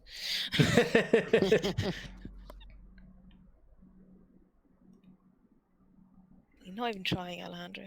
So as you guys explore the dense jungle, you're suddenly confronted by several natives. At first glance, they appear to be warriors of some sort of Aztec city-state, perhaps even the one that you all are seeking. But how could they have survived undiscovered for this long? And what you notice particularly is that they're not in the Aztec Mayan garb that you would suspect. It seems a lot of their garb looks like it has scales on it. This is not surprising. Has anyone got an anthropology skill? And they're all kind of speaking with each other. And everyone roll me a Spanish check. Yeah, I took some percentages. And it's going to be at a hard difficulty. Oh, the hard Spanish. Oh my god, I freaking failed my native tongue. Even on easy. And then Alejandro will roll as well. No entiendo. Jack So- shouts So loudly they're in other speaking a languages. very like archaic. Okay, so he just regularly doesn't pass either. Okay, so yes, so they're all murmuring in this like archaic language that you could kind of catch little bits and pieces of, but you're not able to understand what they're saying. And one of the warriors steps out from the rest of the crowd, and to your surprise, she speaks perfect English, and she says, "You are intruders on our land. What are you doing here?" This land belongs to God. We are here exploring for the benefit of mankind. Oh wait, I can't speak to her. Well, she can Spanish. understand you in English, Yeah. and she has her bow drawn and is ready to fire at you, as is the entire group of warriors that is now surrounding you. Listen, we are here on a mission of peace. We are here to seek the Etzli. And as Alejandra says the word Etzli, they all murmur around to each other. "And what do you wish to do with this knowledge?" she says. It's for our understanding, for the benefit of mankind. The history of these ancient people is unknown to us right now.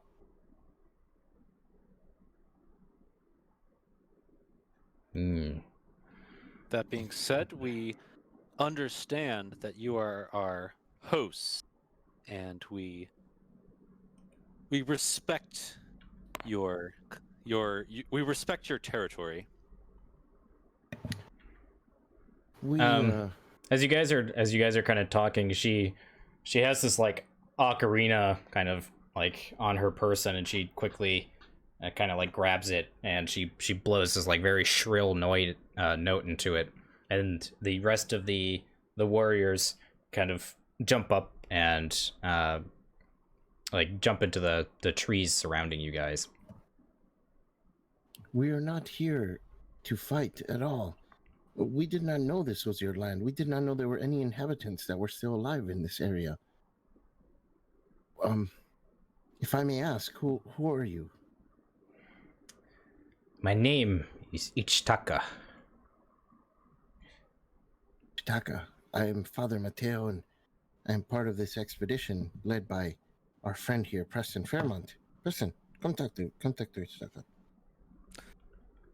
Yeah. Well, Come- yeah. Yep. No, Preston is happy to defer to Ichitaka's judgment, as she is our host, and we are but guests on in her territory. Okay, go ahead and Guessing roll it's me a Sean. charm roll. Oh baby. Can I help him somehow? I'll let you Wingman. roll a charm roll afterward. Okay. So as Come on. Preston Oh, is attempting to kind of talk fancy with the unknown warrior, Alejandro turns to you guys while she's kind of distracted, and On she the nose. Succeeded on the nose. he tells you that he does not trust these people. They mean to kill us, not aid us. And if you think this Ichitaka is going to help us find the ruins, then be my guest. But I do not trust her.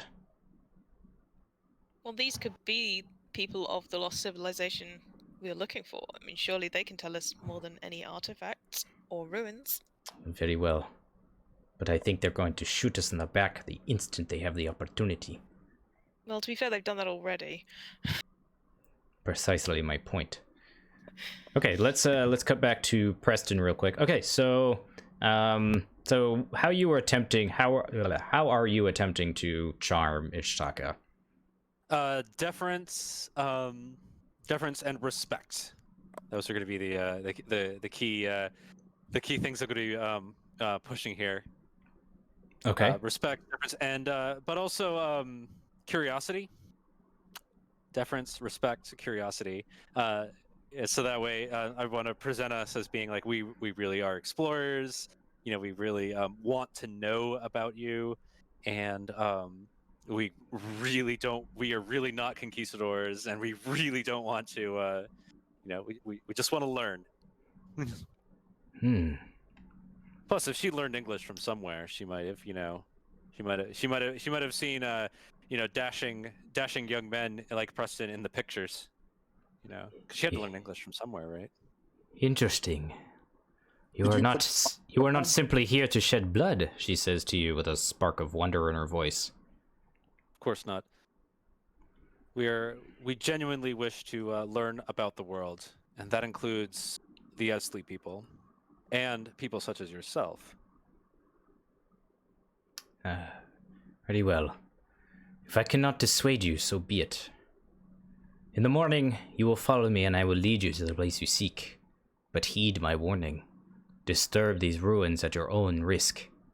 They have remained hidden for a reason.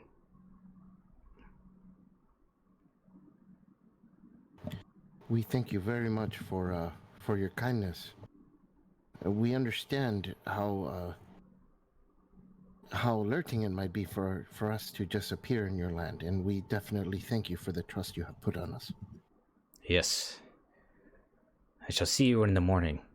And she lets out another shrill note in her ocarina, and you can kind of hear in the tree line the rustling of steps as they kind of make their way across the tree line and back away from you. And Ishitaka says, I shall see you in the morning then. I'll try and get her before she leaves. Try to get a what? I'm sorry. A picture. A picture? Okay. Yeah, she kind of like puts her hand in front of her face, you know, as she sees the light from the flash of the camera. Strange magic. Okay, so at this point it's the middle of the night. And you guys need your sleep. I would assume you're still keeping the same schedule of watch. That's fine. Okay, so it's Alejandro.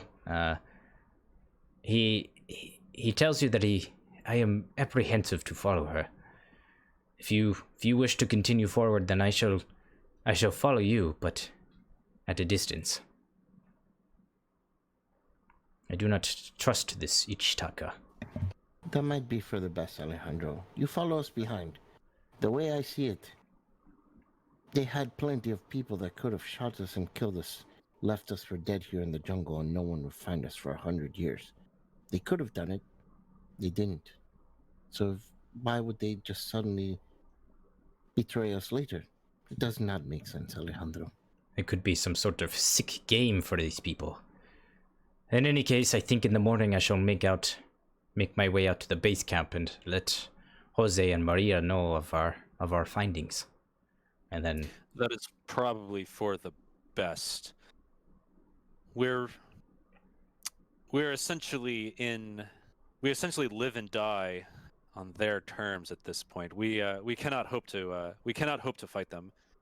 So the best we can do is follow her, and hope she leads us somewhere interesting. hopefully that is the case, but we shall see. Still, it's an intelligent choice to inform Jose and Maria and get the camp ready in case we need to make a hasty exit. Very well. Okay, so Alejandro's going to, he's going to take his leave and try to get some sleep for the night. I would assume the rest of you are kind of doing the same. And Preston, you are on watch for this few hours. Go ahead and roll me you can either roll track, or you can roll spot hidden, or you can roll survival. I am much better at spot hidden. Okay. Yeah, because I've got those nice binoculars. All right, so here we go. I succeed on normal, but not hard. Okay. So after your day of exploration and futile attempts to map out all of the wilds, you're convinced that something is watching you, stalking your every move. you can see the shapes of large serpentine creatures in the distance. I've experienced this before.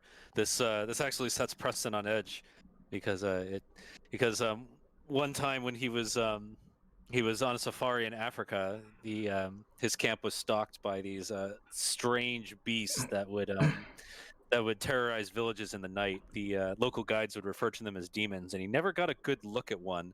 But these shapes give him the chills.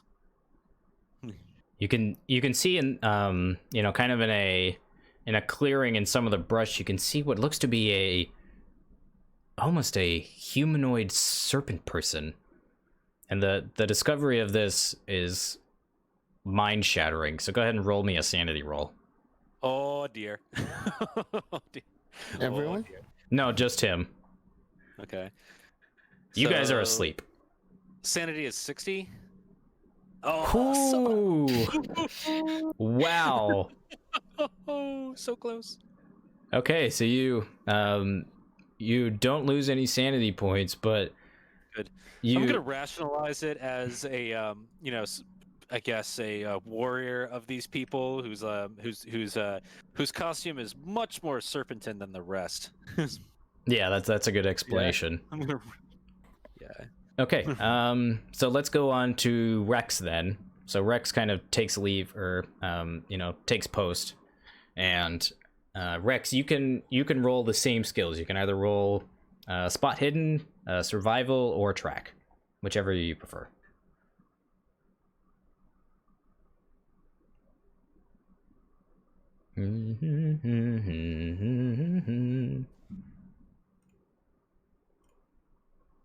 You on mute, Rex?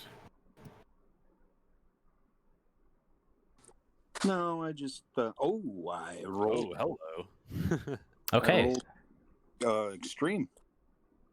Okay, so you see a very similar serpentine creature, like slithering around in the jungle. And go ahead and make me a sanity roll. Oh dear.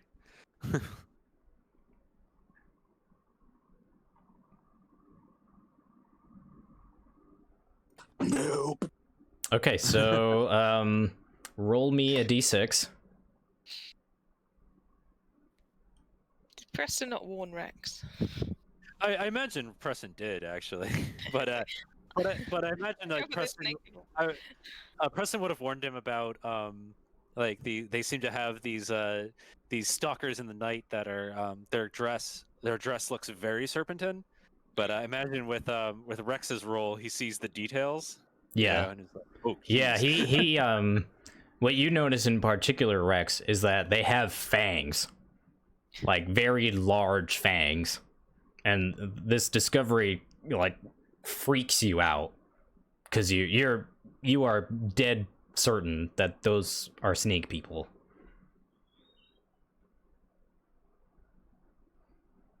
Oh boy.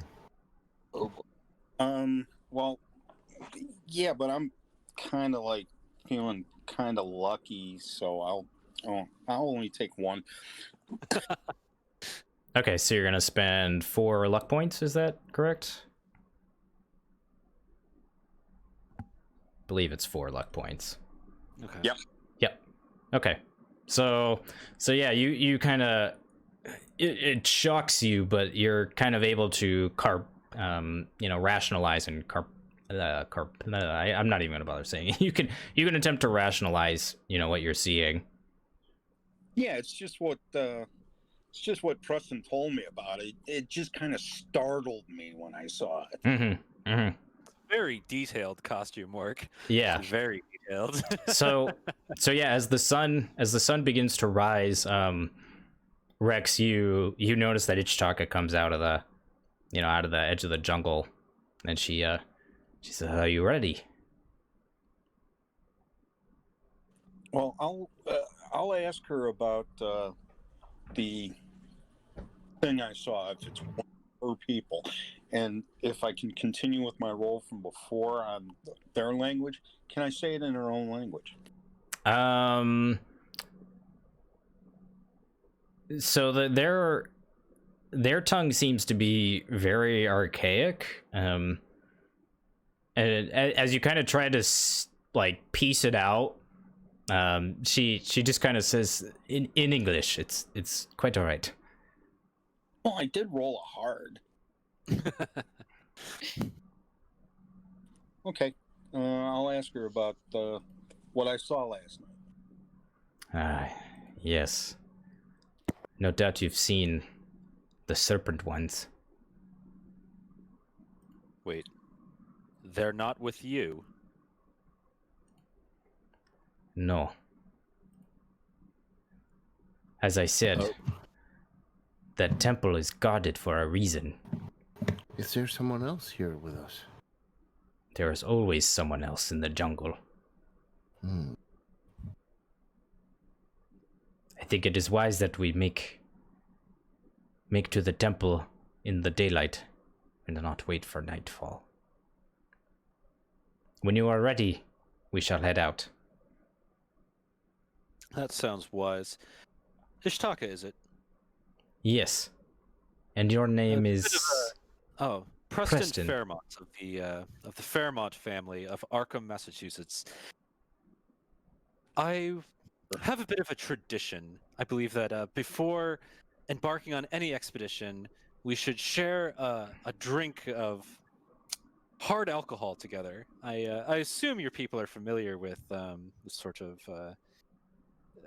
this sort of beverage.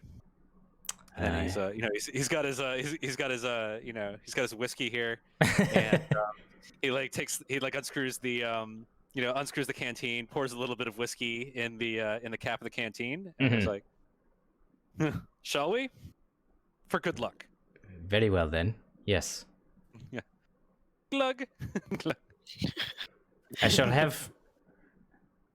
have my warriors keep an eye in the trees. So hopefully they will be able to protect us from unseen enemies. Thank you. She pulls out her ocarina and makes another shrill noise out of it, and you can hear some rustling in the trees, as if like not like pursuing you or running away, but kind of taking aim, essentially. Okay. Nice backup. Yes, let us move on if you are ready then. Well, I think we are. Let's. Okay. Well, Father, let us bring the light of God into this strange place, and I hope that these. Do you want me to perform a ritual? Oh, we've really got to get going. Then Let's it was talk of not meant to serpent be. Let's people. continue then. Yeah, let's talk of serpent people. Let's hope the light of God. Let's hope the light of God keeps them in the shadows. Yes, let's move forward. Okay. So, she kind of pulls back some of the trees, and before you can see a trail that leads, into the heart of the jungle. Everyone roll me a either natural world or survival. Ooh, I've got that one.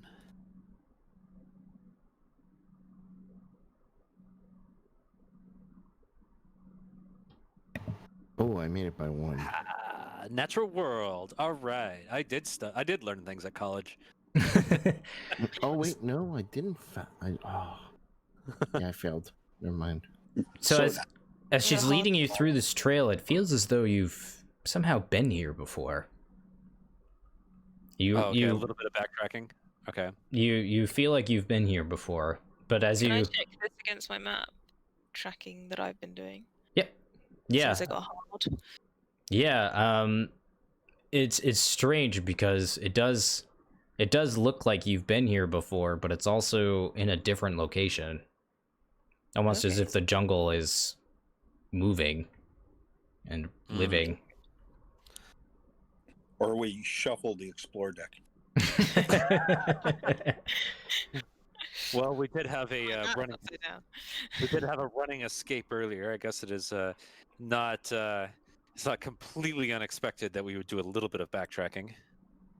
So, yeah, after a couple of hours of going through the jungle, you eventually make your way to a huge temple. One of the ones that you were able to see, Monterey Jack, in the distance. Not the one with the serpentine quality, but as you guys kind of make your way into the clearing, you know, rising over the tree canopy, you can see this time-worn step pyramid of pale stone. And as you approach, you can hear a storm of hissing begin to fill the air. Oh dear. Any brands laying around? Any branches? Is that what you said? No, brands. You know, you said it was time worn. You can roll me a luck roll. Oh dear. Gonna paddle some snakes.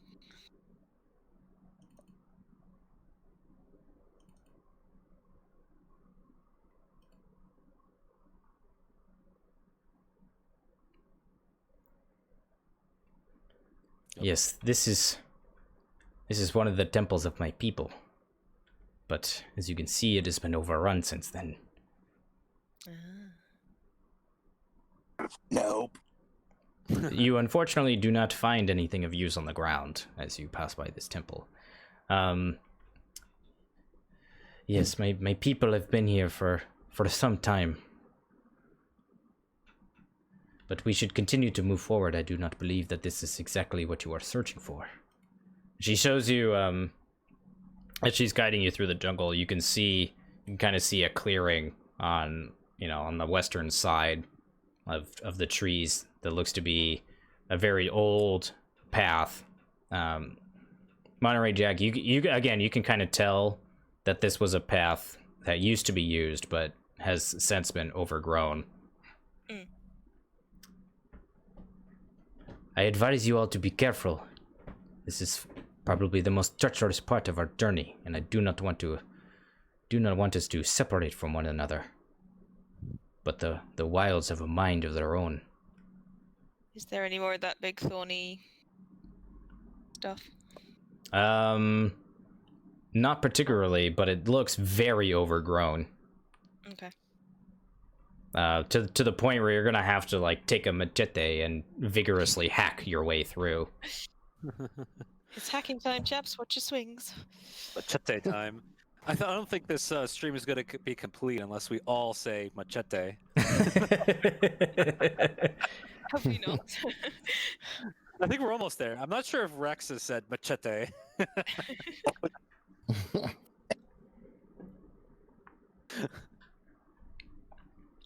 That's right, chat. You're getting free machetes out of this. So Both a noun and a verb now. she says. Just gonna machete So away. as you guys kind of go into the thicket, Ichitaka kind of picks up the pace and she calls back to you. It is important to keep light on your feet while you are here. We're doing our best, Miss Ichitaka. So as you guys are as you guys are going through the jungle, everyone roll me a luck roll. Oh dear. Don't step on them snakes. Okay, here we go. Oh god, why is my luck so bad? Oh, thank goodness. Hey. Oh. Okay, so looks like Rex and Monterey Jack both failed. Oh no. So so you guys are unable to see, as you guys are kind of trying to keep up with Ichitaka, two snakes come out from underneath the ground and they bite you. And both of you guys roll me a Constitution check.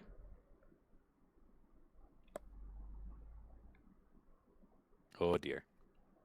That seems to be my catchphrase of the night. Oh dear. Jinx! Okay, so yeah, as you It's dead. as you guys are running through the jungle, a snake comes up and it bites you, and you can feel venom seeping into your blood. You can feel it like releasing its venom into you. Oh, nice. Oh, Yeah. So you guys, at this point, you guys have a couple of options. You can roll strength, or you can roll fighting brawl, whichever you feel is more competent. To try to like, basically like grab the snake and get it off of you. I don't really know which one of those is best. Let's take a look at your character sheet real quick here. So you have a Strength 50 in is- strength and a 25 in brawl. So I would probably roll strength. Okay. Mine are both the same, and neither one of them is. Oh, for goodness sake. Okay, so I'm yeah, Weak as you guys are trying to like wrestle this thing off, but as you try to wrestle it, it coils around your arm or your leg in Rex's case, and it begins to like grapple onto you and not let go. Wait. It's a venomous and a constrictor? That's not fair. Well, it's not constricting, but like as you're trying to pull it off, it's like staying on you at this point. Yeah. I now have a handy ornament. Got +1 willpower, +1 agility. Okay, so the snake is just gonna continue to bite. So each of you go ahead and roll 1d4. okay. Just the two of them? just the two of them. Ooh. So your snake bite, it caused to Where draw am I being- God. blood. What limb am I losing? It bit your left arm. So as you were like running, it kind of like jumped up and went. Okay. Should I just chop my arm off? Well, I would imagine it's not that bad. So yeah, you guys take your corresponding rolls in damage. So is it just 4 damage, or is it? Yeah. Yeah. Okay.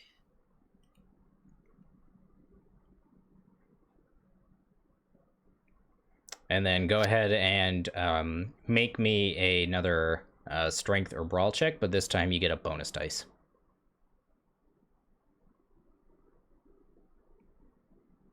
So now that the snake has kind of done its job, it's trying to release itself at this point from your arm. I'll help. Ugh, nope, I'm keeping the snake. All right, so Rex was able to. Looks like he was able to get the snake off of his leg. So he's after the snake does its damage, he's able to like rip it off his leg and keep running. Either of you two, Mateo You guys want to help or me with the snake? yeah, you guys can help. Okay. I got a thing here. Yeah. I don't like snakes at all. I'm not too keen now either. Okay. So what kind of role are you looking for, Nate? Same one, either brawl or strength. Can I like punch the snake? Okay, I actually managed to succeed at a strength check. So I imagine Preston Yeah. turns around and rushes over to Monterey and Just kind of rips it off. Yeah. manages to get a hand on it and toss it into the jungle. Yep. Okay. I love the imagery. It's like hench Monterey Jack kind of like flapping at it. Preston just like, "Bing." Well, Okay. if I get a hold of mine, Thanks, can I- mate. can I nearest tree? Oh, absolutely. Yeah. I mean, once you throw the thing, it's just gonna retreat. Yeah. And at this point, after your struggle with the snakes, you're beginning to lose Ichitaka, but you can kind of see Monterey, since you have such a high track. Go ahead and roll me a track roll with a bonus dice. Oops. So this is you're essentially trying to follow See? Ichitaka, and you're able to discern where she's going due to broken branches, and you can kind of hear her footsteps further in the distance. You guys are pursuing her, and some short time later, you see a giant boa constrictor blocking Oh, your dear. path. And as you No. you guys are, unfortunately, you don't see it until the last second, so each of you roll me a dodge roll. Oh. Everyone? Yes.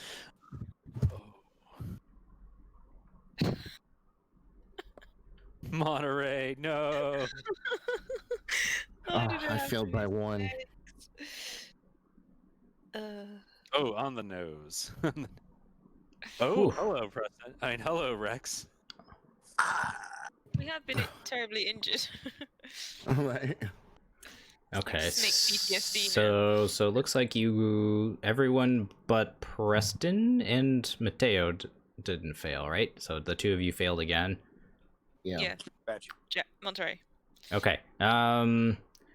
It looks like Preston failed by Rex failed by a higher number. So yeah, Rex, you were kind of like behind in the pack, and the boa constrictor was able to snag you at the last second.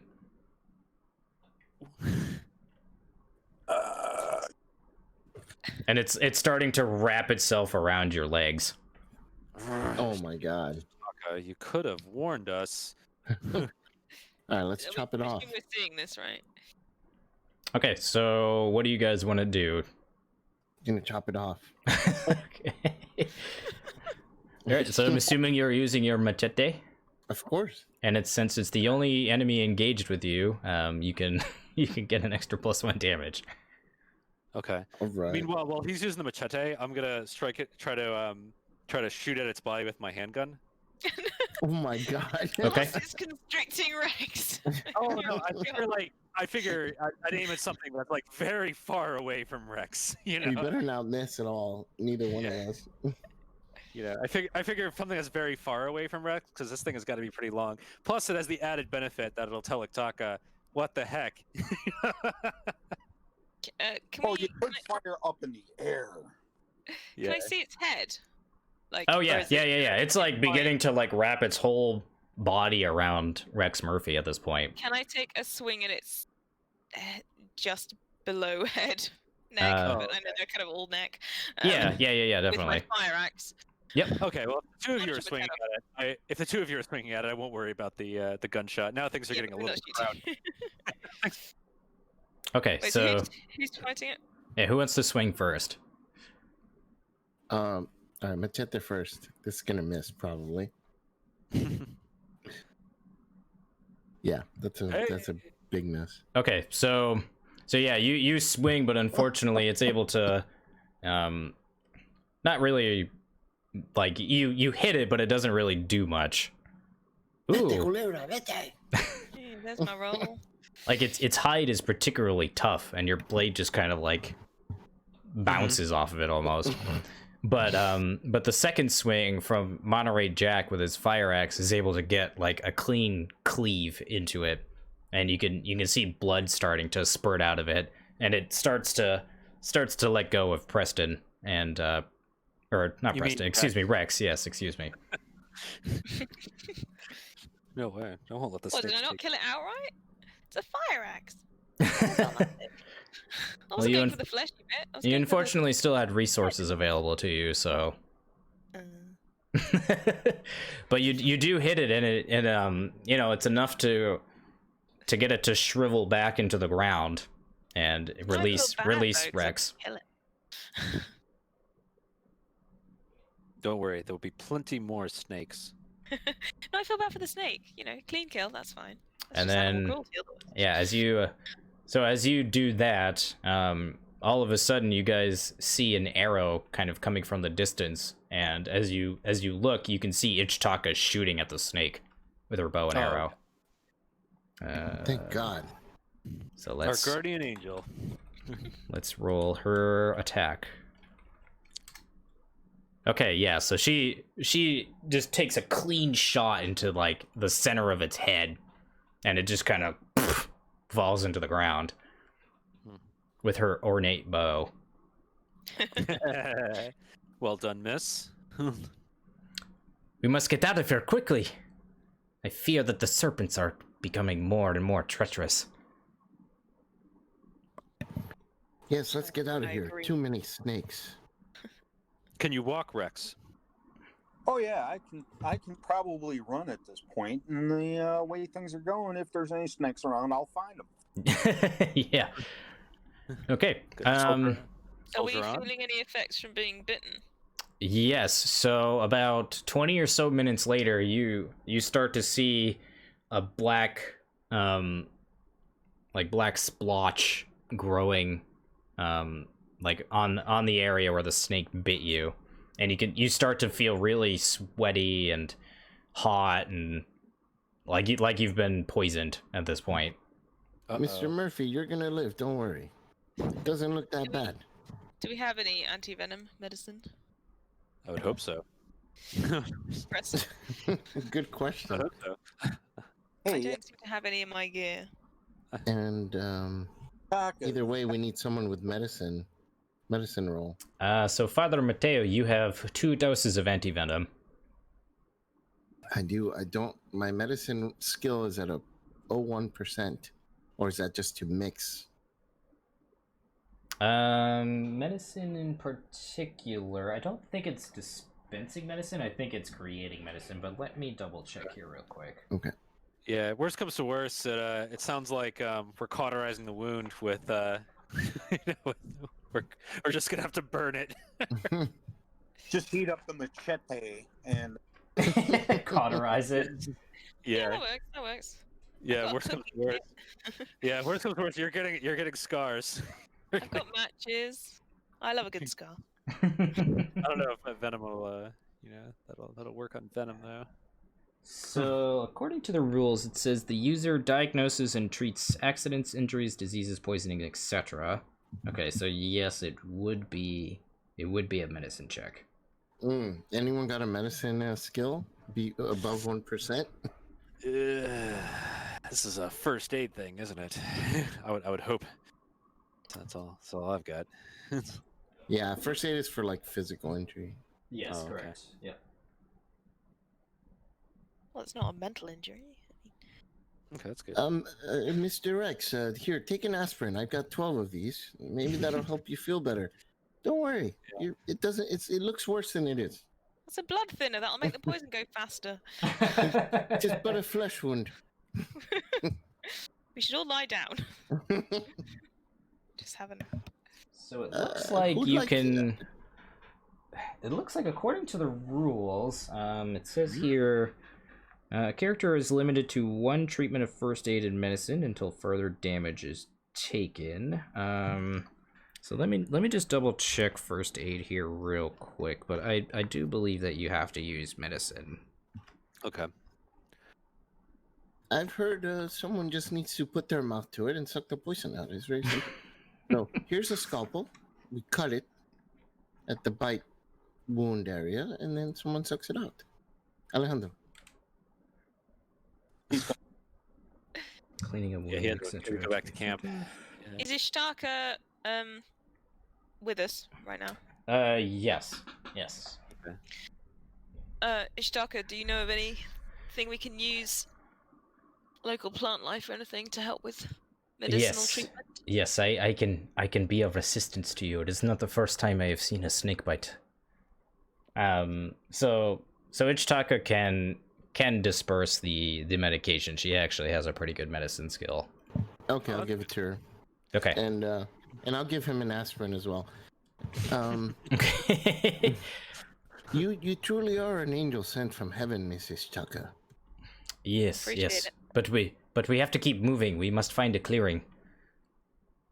And as you as you say that, in about 20 minutes or so after just running through the jungle at this point, you eventually find this other huge looking pyramid, and you can see serpent statues carved from limestone surround the center temple, and they glare at you ominously.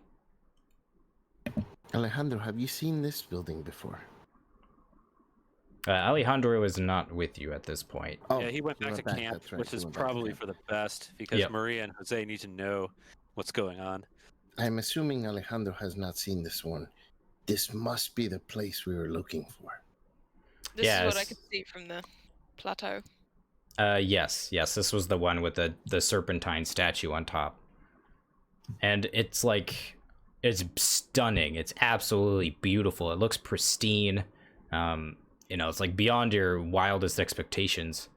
Despite the supposed age of the ruin, it appears like brand new, like completely preserved in time. And several aspects of the architecture are puzzling to you. Like they don't look Mesoamerican in any way. They look futuristic almost. Oof. Mr. Murphy, please tell me the boa constrictor did not smash the camera. No, I don't keep the camera on my leg, so we're good to go. Excellent. Ichitaka looks to you. It'll take me some time to administer this medication, but we should be okay. I warn you though. Enter that temple at your own risk. Dun, dun, dun. We have not come this far to not enter the temple. Thank you, Ichitaka, for helping us get here. Yes. I shall stand guard for you and hope that no other creatures enter our pathway. Mr. Murphy, just wondering, not because of any reason or anything, do you have any next of kin, you know? It's the snakes on the outside. I'm good. Oh yeah, of course, you're gonna make this, no problem. It's a minor flesh wound. I'm just wondering. What are the odds that there's more snakes? Oh no, you're gonna make this easy. Okay, so why don't we go ahead and take about a 10-minute break here. Let's stretch our legs, turn the AC on, maybe grab another drink if you need it. Oh, and yeah. then from there we will enter the doom of Etzli. All right. Mr. Murphy, document everything. This is going to make us famous. This is going to be in all the papers. I'm running around taking pictures, and Ichitaka is chasing me with a needle. At least half of them. Preston's got to be in the picture for like half of them at least. Because he's getting in the papers too. Famous last words. Oh dear. Monterey's just going to sit down so he doesn't fall into anything else. Yeah, keep it up. I'll dive off into the depths of the office with the camera. Don't worry, I'm documenting. All right, chat. So we're going to take about a 10-minute break here, and then we'll be back for part 2 of our Pulp Cthulhu adventure.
Alrighty. So we're just taking a little bit of a break, letting everyone kind of refresh, grab something to drink, that kind of thing. So for those of you just tuning in, we are playing a Pulp Cthulhu rendition of the Forgotten Age campaign from Arkham Horror LCG. It is a campaign that is set primarily in the jungles of Mexico. So our investigators have had quite a harrowing journey through the jungle, encountering snakes and arrows in the trees and ants, but they've also uncovered some strange ruins, the likes of which have never been seen in the jungle before. They were accompanied by a woman who appears to be some sort of Aztec warrior, and she has led them to a temple that she warns is dangerous. Our investigators have decided to make camp for the night, and in the morning they will head into the temple.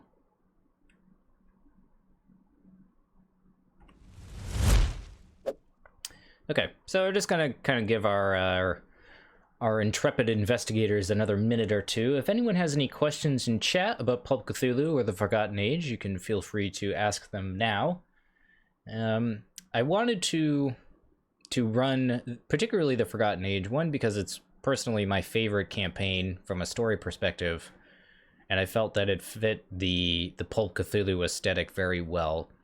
But I also chose Pulp Cthulhu because it's a much more action-packed type of game versus the regular Call of Cthulhu, and I just kind of felt like this was a good fit. Why do I hate Rex so much? I don't hate Rex, man. You just got unlucky, which I think is pretty fitting, is it not?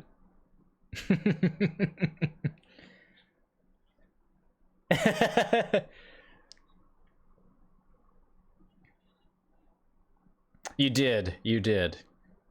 But if it wasn't for you, I don't think your investigators would have made it here.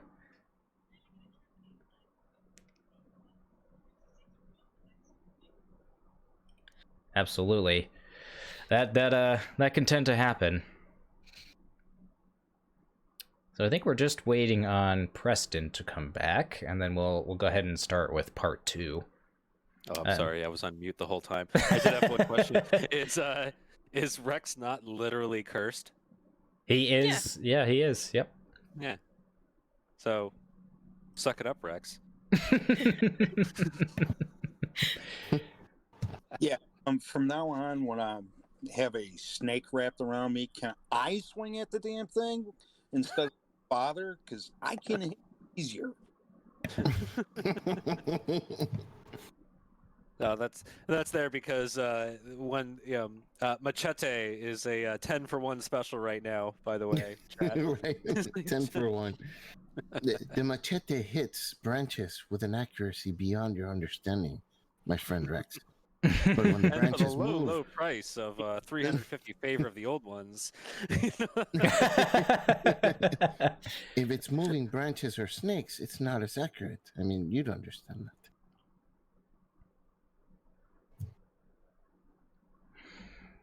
So, Let's take a dodge against Father Mateo's machete.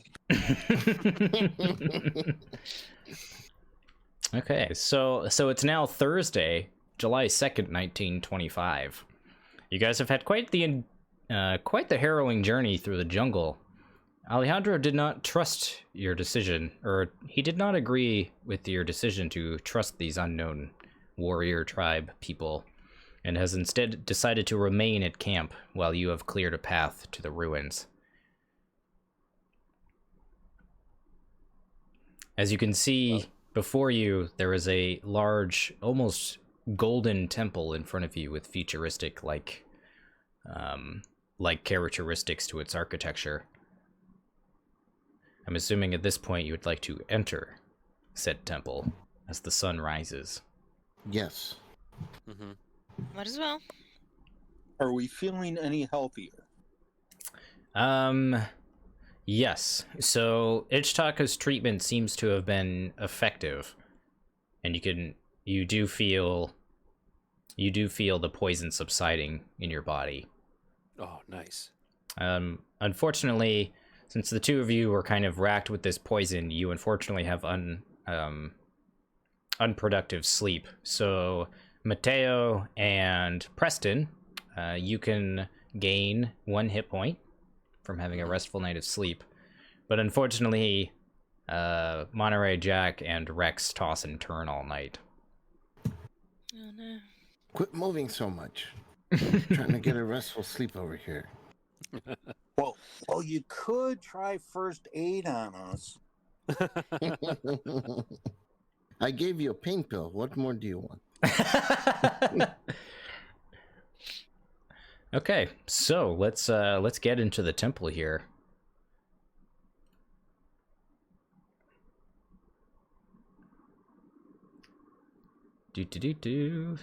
So you spent most of the time kind of moving things around and getting things organized, and it is time that you make your way into the temple. But something stirs. Despite Ichitaka's warnings, you've decided to enter the ruins of the temple in search of ancient knowledge and artifacts.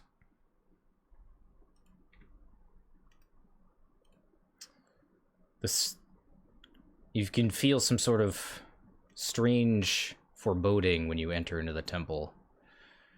After your hellish journey through the jungle, the quiet solitude of the temple ruins sows paranoia in your minds.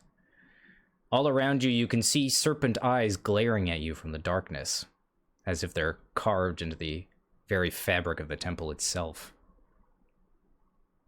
Every drop of water and fallen pebble causes you to whirl about in a sense of danger. But you can feel that this is not the only danger about to come to you. So, you guys make your way into the entryway, and it appears as though many hundreds of years ago, this temple might have been a bastion of beauty and reverence. You can see some very astounding architectural work done into the limestone. You see carvings of what look to be serpent people, like praying and worshiping to some sort of serpent god. Everyone, when you initially enter the temple, make me a sanity roll. Oh dear.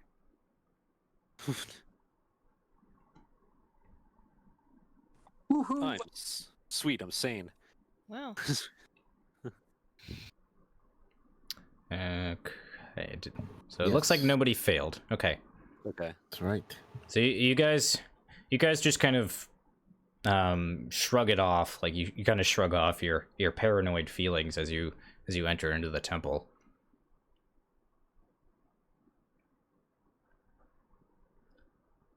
Before you left, however, Ichitaka does provide you with a torch. Yeah, I was Oh, gonna that's ask good. him. Yes. Yeah. Just the one? Just the one. Can... do we need more than one? Can I resourcefully make another one? Sure. Roll. Let's see. You can roll. I guess it would be survival. Yeah.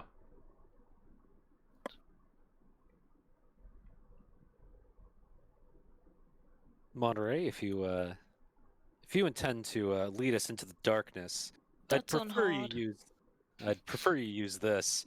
And Preston's actually deep in his pack. He's got an electric torch. Ooh. You do pass, so you're able to find a couple thick branches, and you take some gauze from Father Mateo, and you take a candle and kind of rub the wax all over it, and you're able to kind of make a crude torch out of that. Nice. More torches, good. More torches. And So it we've got appears as though there's flashlight. only the temple looks like this is like, from what you guys can tell, this is like the only way in or out of the temple itself. And all you see is just like one long hallway. Does it go down? Yes. Okay. What does it smell like? It smells dank. like Yeah. moldy and Mm. So not fancy dusty like and the outside. no. Okay, that's weird.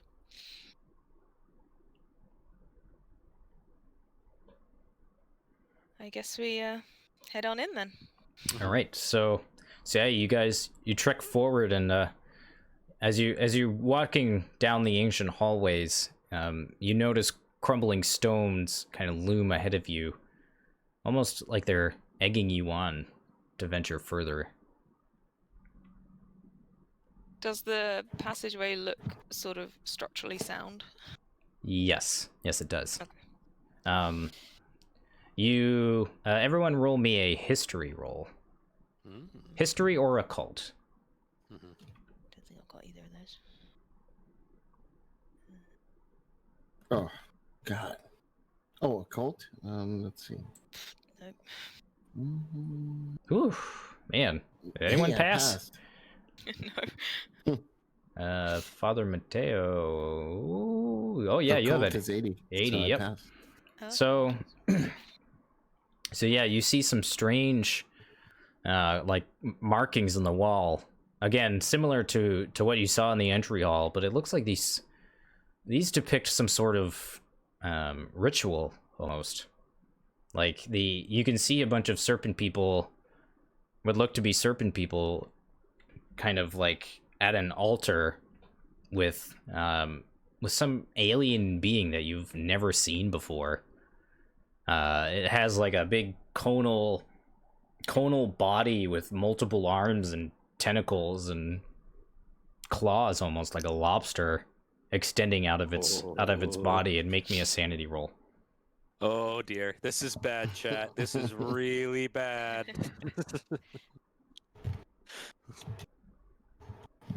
Is everyone rolling? No, just face. Uh-huh. It pays to be stupid sometimes. Hey, I'm just looking made at the it. shoes. So you kind of, after looking at it, you kind of just not really shrug it off, but you just assume that it's some sort of depiction of some great mythical tale of some kind from these warriors. Pagan gods. Pagan gods. Yeah, that works. Nothing to worry about. They were just really bad artists. Yeah. Can only do triangles. It's hard to carve a circle. Maybe triangles are attractive in their culture. I'd like to That build. explains it. That explains Akaka's power suit that she's got going. You know, with her- Okay, so I'm assuming you guys just kind of keep going further down the hallway. Yes, Yeah, yes. cautiously. Okay, so yeah, as you guys make your way down the hallway, you all of a sudden you hear a loud boom and crash, and the floor underneath you begins to give way. Everyone, Oh, no. everyone, roll me a jump roll.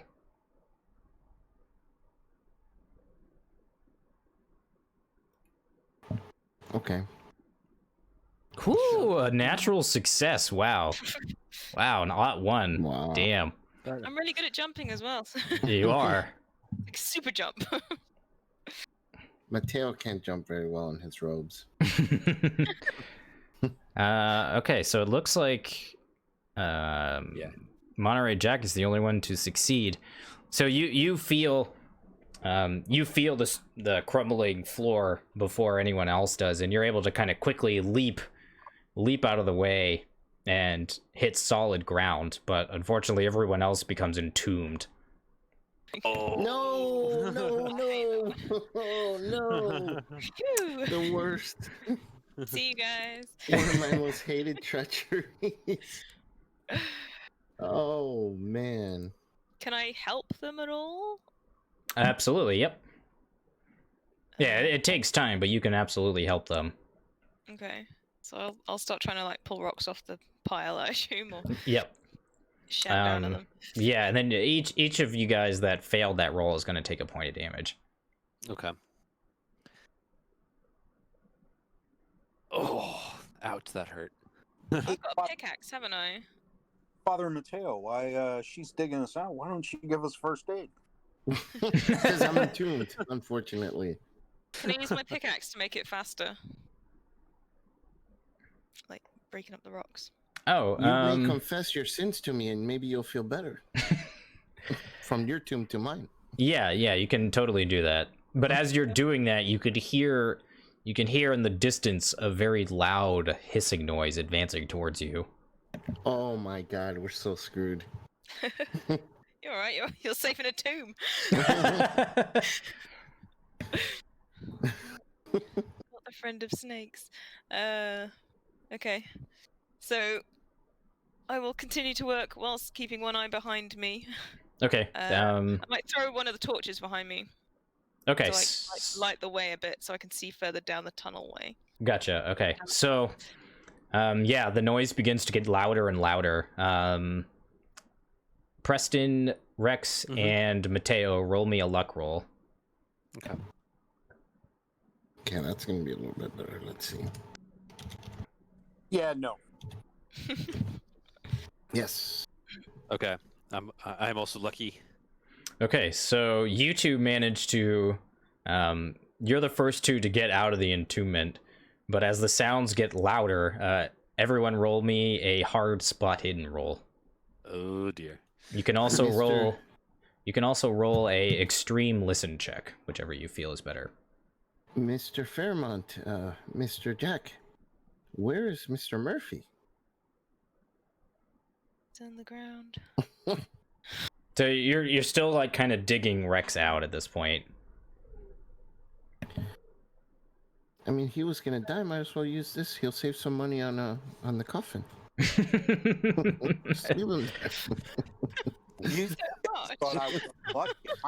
I imagine the funeral will be a bit inconvenient for his family. Here, let me give him the last rites. I'm pretty sure I failed that, but I'm not sure. What is it that we're rolling? A hard spot hidden or an extreme listen. Oh, good, my forte. Here we go. Yeah, I didn't. Yeah, I failed. Hmm. This is what I'm really good at. Here we go. Can I draw my revolver? Oh, that is a pass.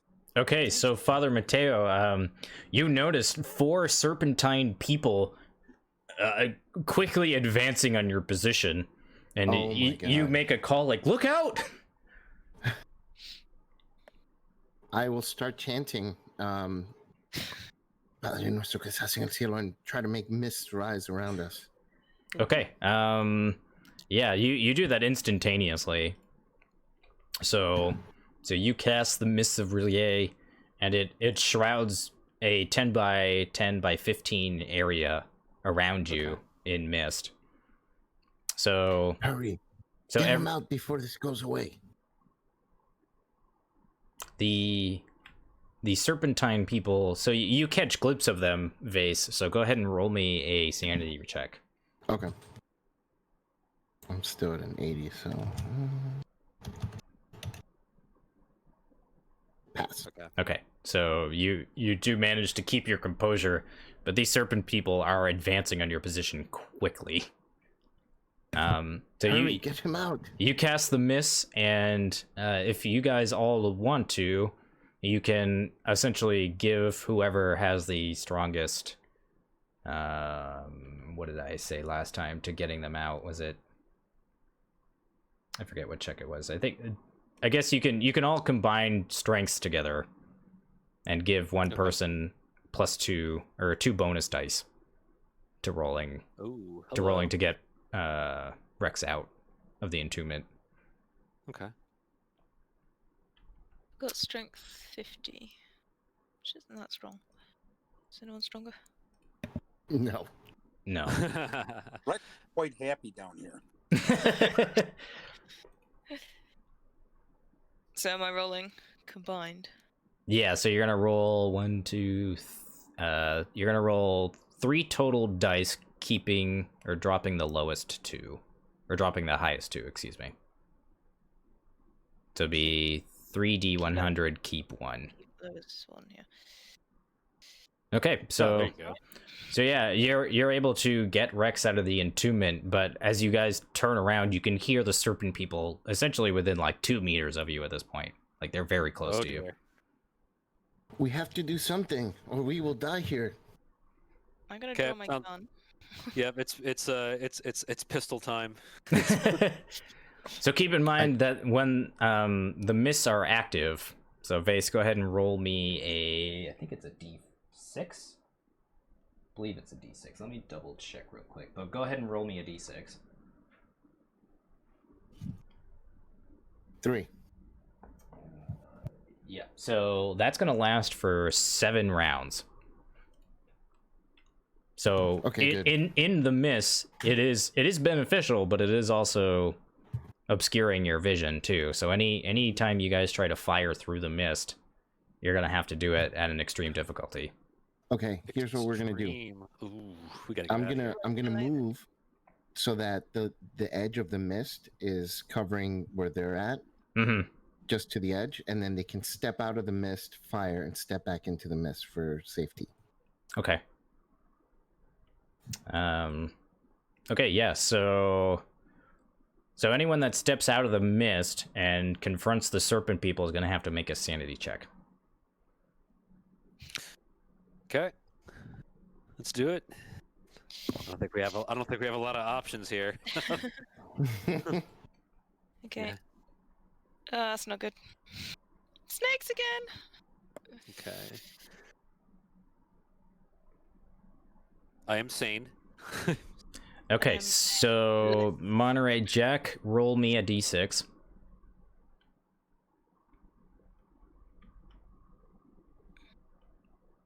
Still not greatly sane. Okay, so have you Really lost? like snakes. So you take 4 points of sanity, and you manage to keep your composure, but barely. The sight of these unknown serpent people is beginning to quickly tear at what you know as reality. So if I lose one more, do I like pass out or something? You have a bout of madness, which can be a variety of things. Mm-hmm. Hey, Including possibly what's going attacking on us. there?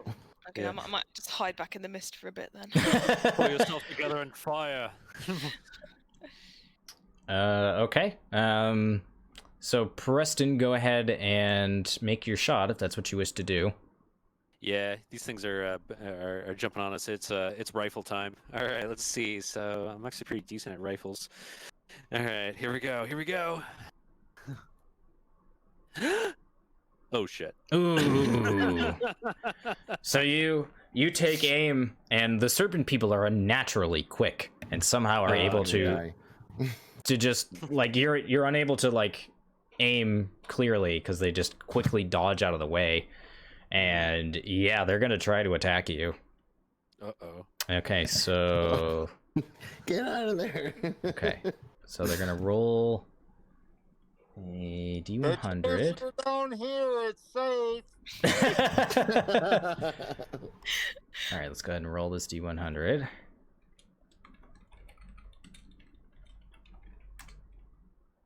Okay. So they're attempting to slash their claws at you, and you can attempt to roll a dodge roll, and if you get a higher level of success, you dodge the hit. I'll try. Yeah. Just it's not looking so good. Hey, that is.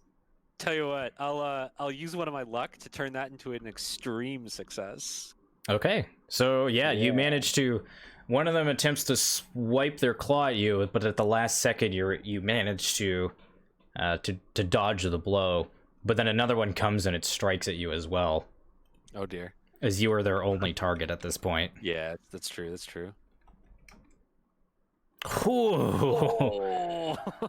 Okay, yeah. So he passes, and you're gonna take quite the bite. So Oh dear. this person, or this serpent person, is going to roll 1. So it's 1d6 plus 1d4. I believe that's how I do it. Okay. Ooh.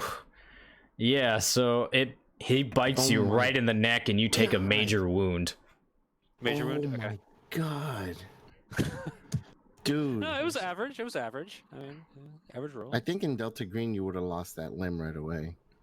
Well, it's not Delta Green. It's Pulp Cthulhu.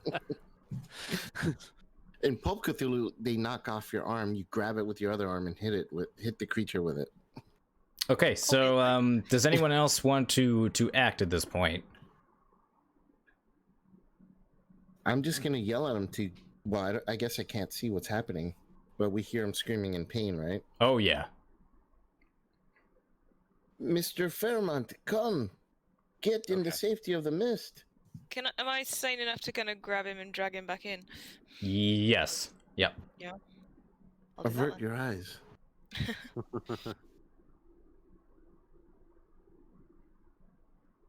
Ooh, that's a fail, and I'm assuming whatever you were trying to do. Oh my god, this is going downhill so fast. There's your bonus and whatchamacallit dice. Huh. No. Well, you'd have to do 2 D100s, I think, and then take the. No, you do a D100 and a D10, and that 4 would replace the 9. Okay. Yeah, I can see that. All right. So who wants to act? You're attempting to push Preston back into the mist, yes? Yeah. Okay. Pull- I'm in the mist. Yeah, so as you attempt to do that, you kind of reveal yourself, and a serpent person attempts to attack you as well. Of course. Dodge? Yeah, go ahead and roll dodge. So you're gonna have to roll an extreme success on dodge. By the way, I redeemed a reward for Preston. He's getting help from above. Oh, okay. All right. So Yeah. Preston in his moment of dire need, he calls upon the heavens, and he's able to muster a bonus die on his next roll. Oh, okay. Bonus die. Got it. I did not dodge. Okay, so yeah, this serpent is going to attempt to swat at you. Oh my So god. let's roll 1d6. Okay, so you take a couple points of damage as you're kind of like guarding Preston, and you drag him back into the mist. It like kind of swipes you in the arm, and it Cool. leaves a huge scratch mark. The poisoned arm or the other arm? I Um, don't know where my scars are going. whatever your dominant arm is, which I would Okay, assume is would be your right, because you took the poison bite in the left. I feel happy.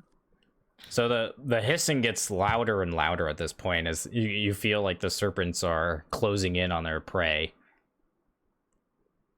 But as you guys are trying to make your escape, you can feel the temple itself starting to shift and rumble around you. Oh my god, we gotta get out of here. Mm-hmm. Run! Hey, Run for your life! Oh, Rex We're is not still finished in getting there. him out yet. No, you guys managed to get him out. Oh, good. okay, I'll cover myself with rocks again. Hide in plain sight. Have we still got torches around? Lying around on the floor? So you threw one, Yeah. and Preston We had a has his few. flashlight. Uh-huh. So I would assume like Preston's kind of like at this point like putting it into the ground more or less because he's like in so much pain. It's probably hard for Okay. him to even hold it up. Oh, so we should have at least one torch, right? Yes. Uh-huh. Yep. Can I throw a torch in the face of our pursuers to try Uh, and distract them so we can get away? Yeah. Go ahead and roll a throw check, My throw is any good? and I'll let this be a regular roll because you kind of know their general vicinity. That's probably not any good. No, that's a fail. Okay, yeah, so you just kind of throw it and it bonks against the edge of the wall. Mateo. I mean, are we running, guys? Yeah. I thought- think that might. Let's be get wise. out of here. We kind of know which way is the way we came through. Yeah. Not with the It'd be sticks. backward, essentially, yes. Okay, turning around. I mean, there's still mist on me, I guess, but I'm running. Yeah, so you guys, I'm assuming you're following him as well? Yeah. Okay. I'm taking my machete out, and I'm gonna just swing blindly if something's in front of me.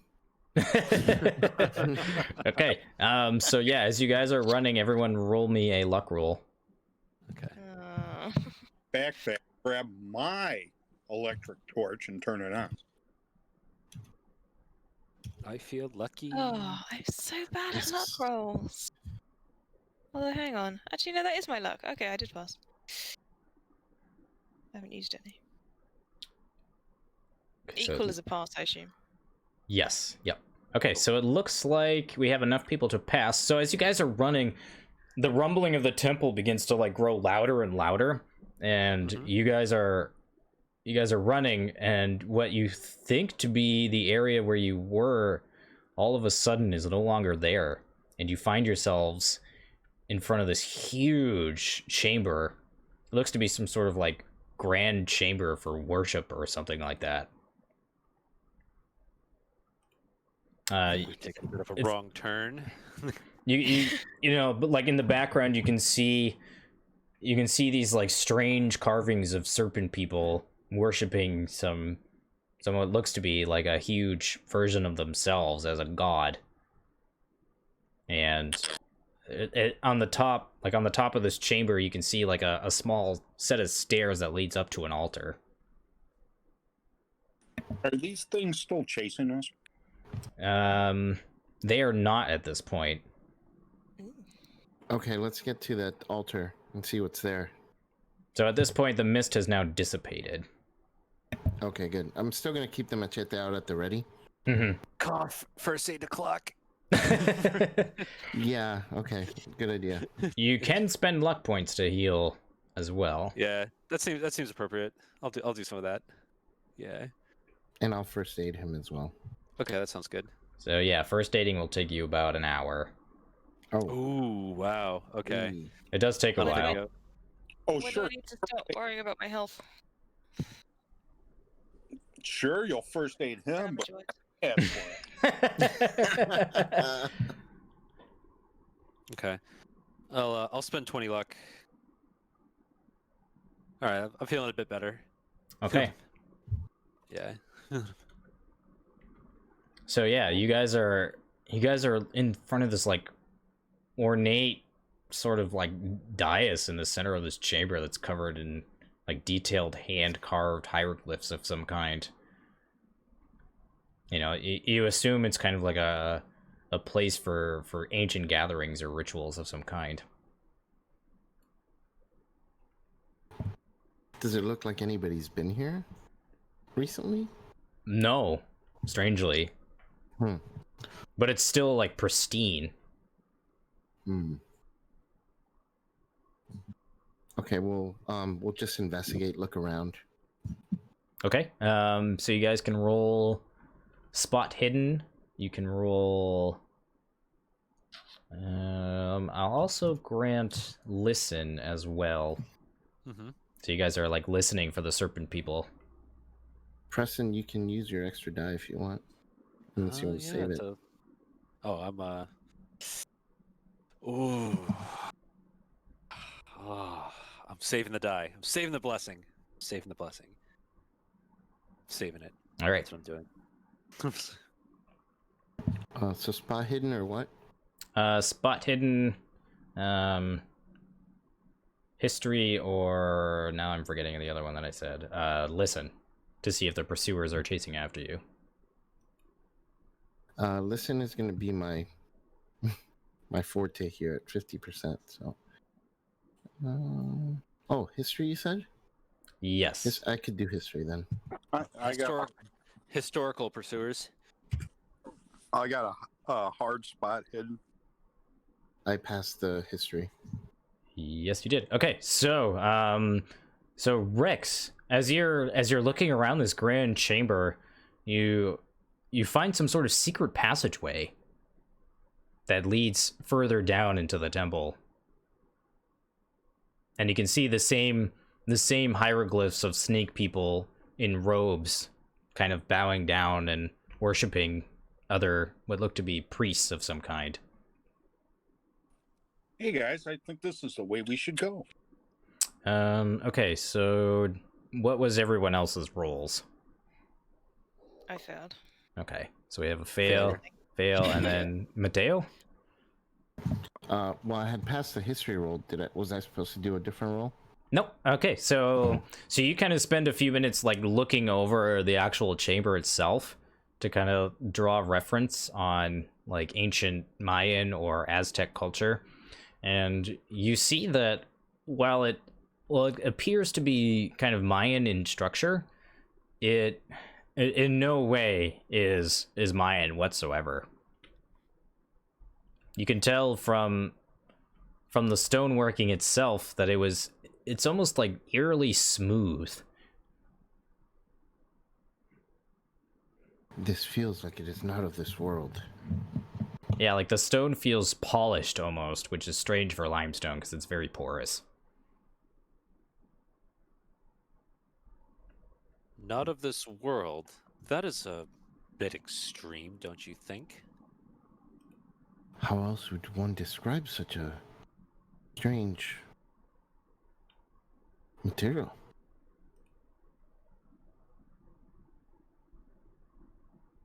In an Any more attempt, like carvings?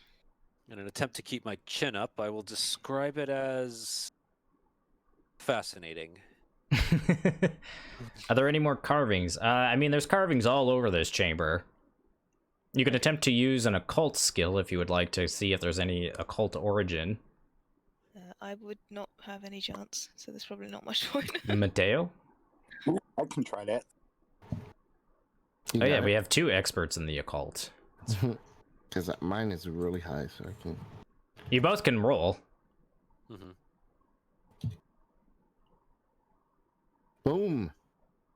Okay, so That it is looks a hard pass.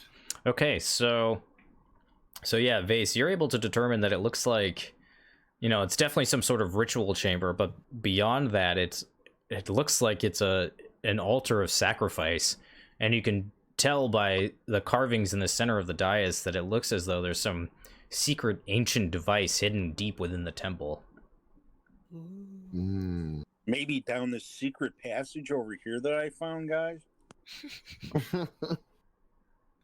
Okay, Just- Mr. Murphy. It specifically, Vase, it tells the runes seem to tell a story about how this device seems to be able to control time.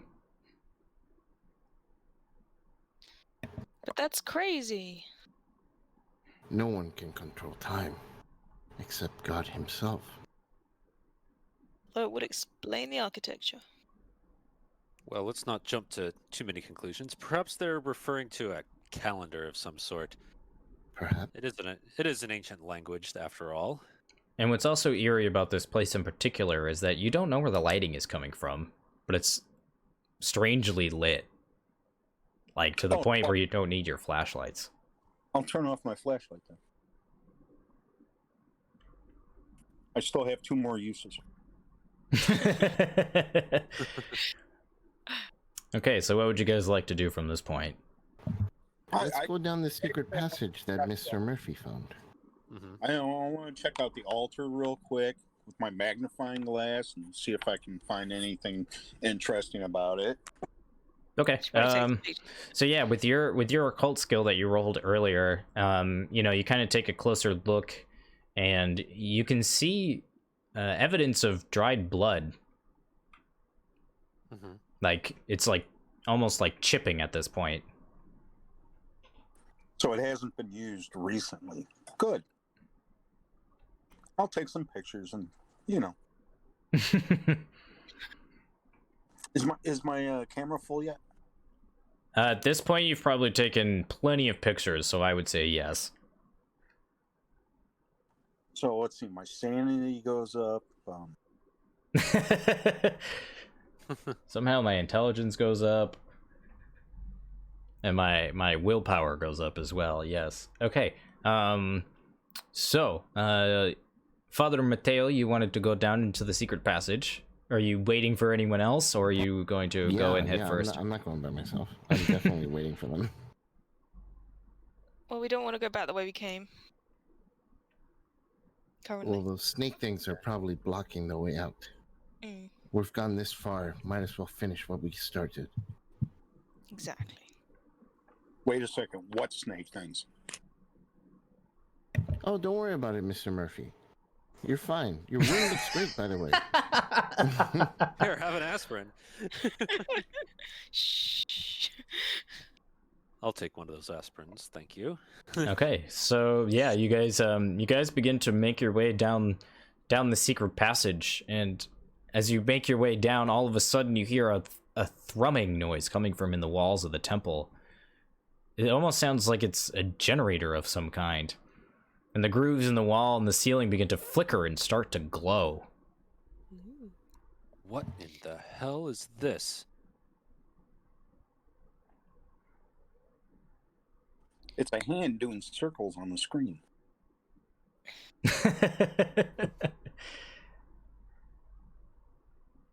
Yeah, and then so yeah, you guys, it's like a very tight, like you have to travel single file to go down this passageway, and when you're going down the passageway, everyone make me a sanity roll. Oh dear.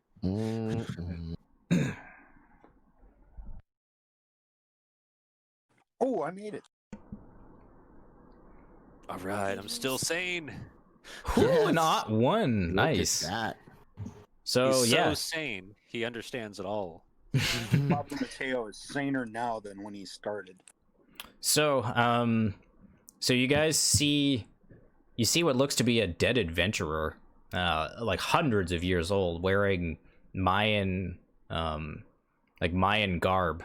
And Mateo, you kind of come to the realization that this was probably a Mayan temple at some point in time, and you recover a point of sanity. Nice. Kind of coming to the peace of mind that, like, yes, this is human. You don't know how, but somehow it's human in design. Seeing how I'm like the thief of the party, Mm-hmm. I'll check out the body and look for something that might be timeless or time worn. Okay.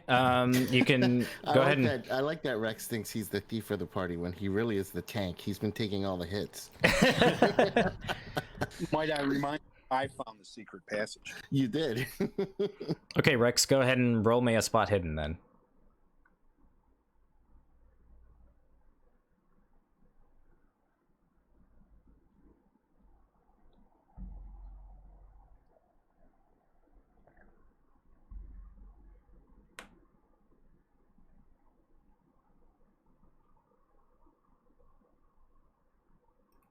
So tense. Let's see what you get. I know.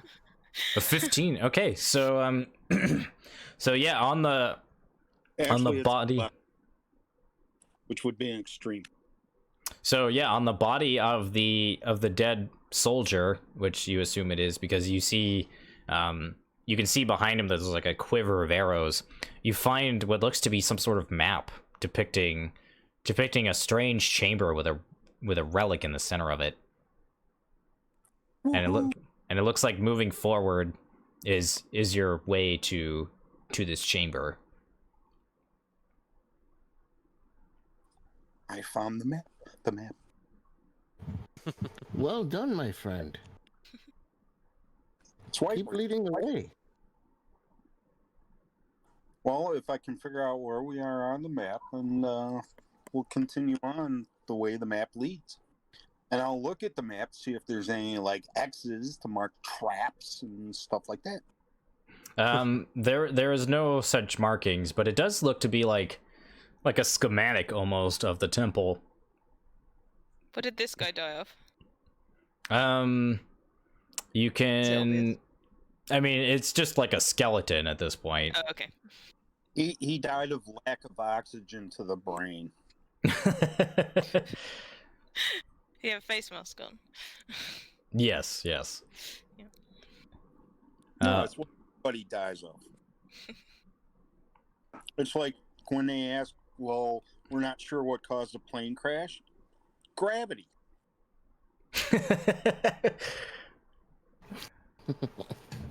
So as you guys are continuing forward on, the tunnel begins to widen a little bit, and all around you is just bones, just piles and piles of bones. And the only way that the temple continues is, or the path continues, is forward.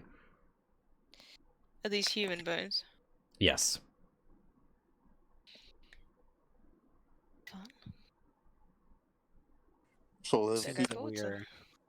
It seems that we are not the first to attempt to document this ancient species, this ancient civilization.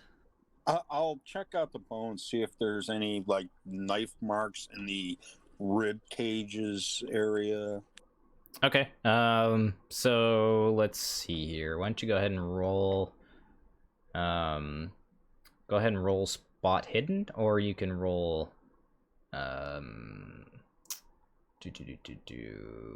Yeah, I guess spot hidden would be your best roll.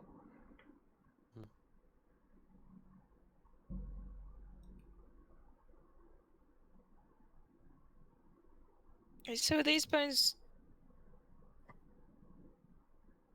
just people where they've fallen, or are they like organized?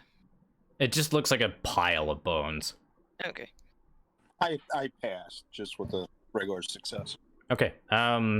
So as you're looking through the piles of bones, you do notice that one of them is like a large, like humanoid serpent head, and roll a sanity check. Damn you.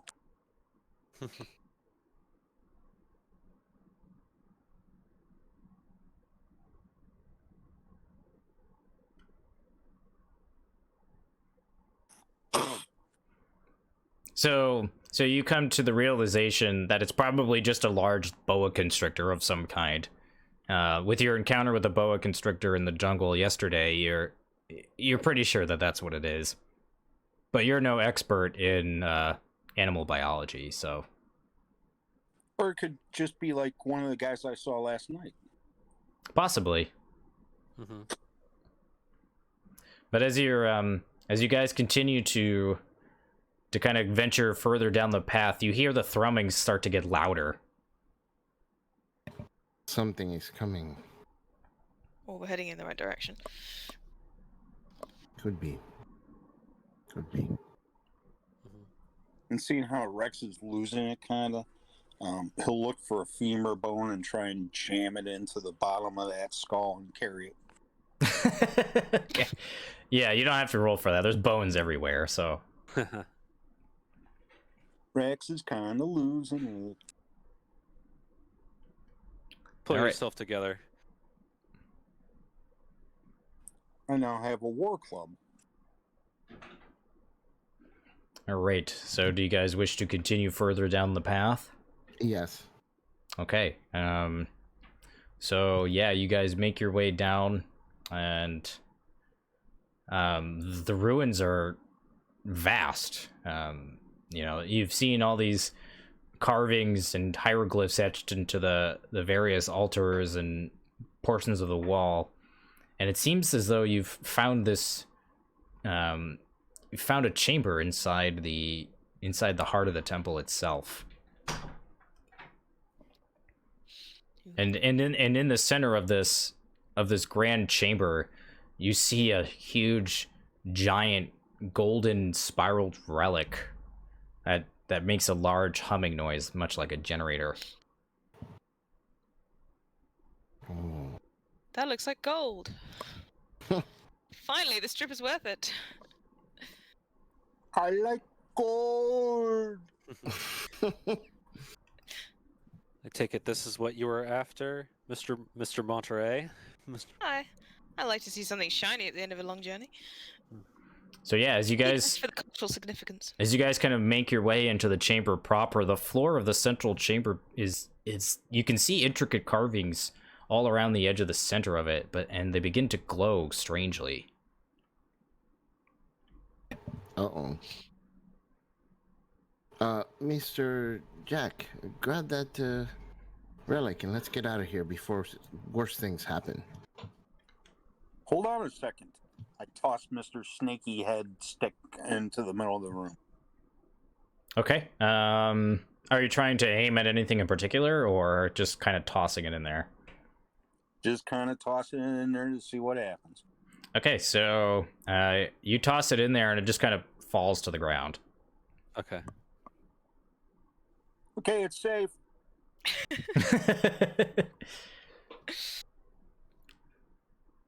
What do you think, guys? Well, Let's go. Let's grab what we need to grab and get out of here. not without a picture. Yeah, we need to document it at least a bit. I've been taking pictures the whole way. So these are some of the strange markings that you've been seeing on the walls. Mommy.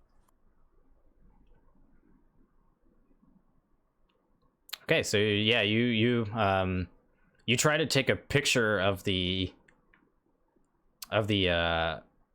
structure itself, but you fear that the flash might interfere with your picture because it ends up being so blindingly bright.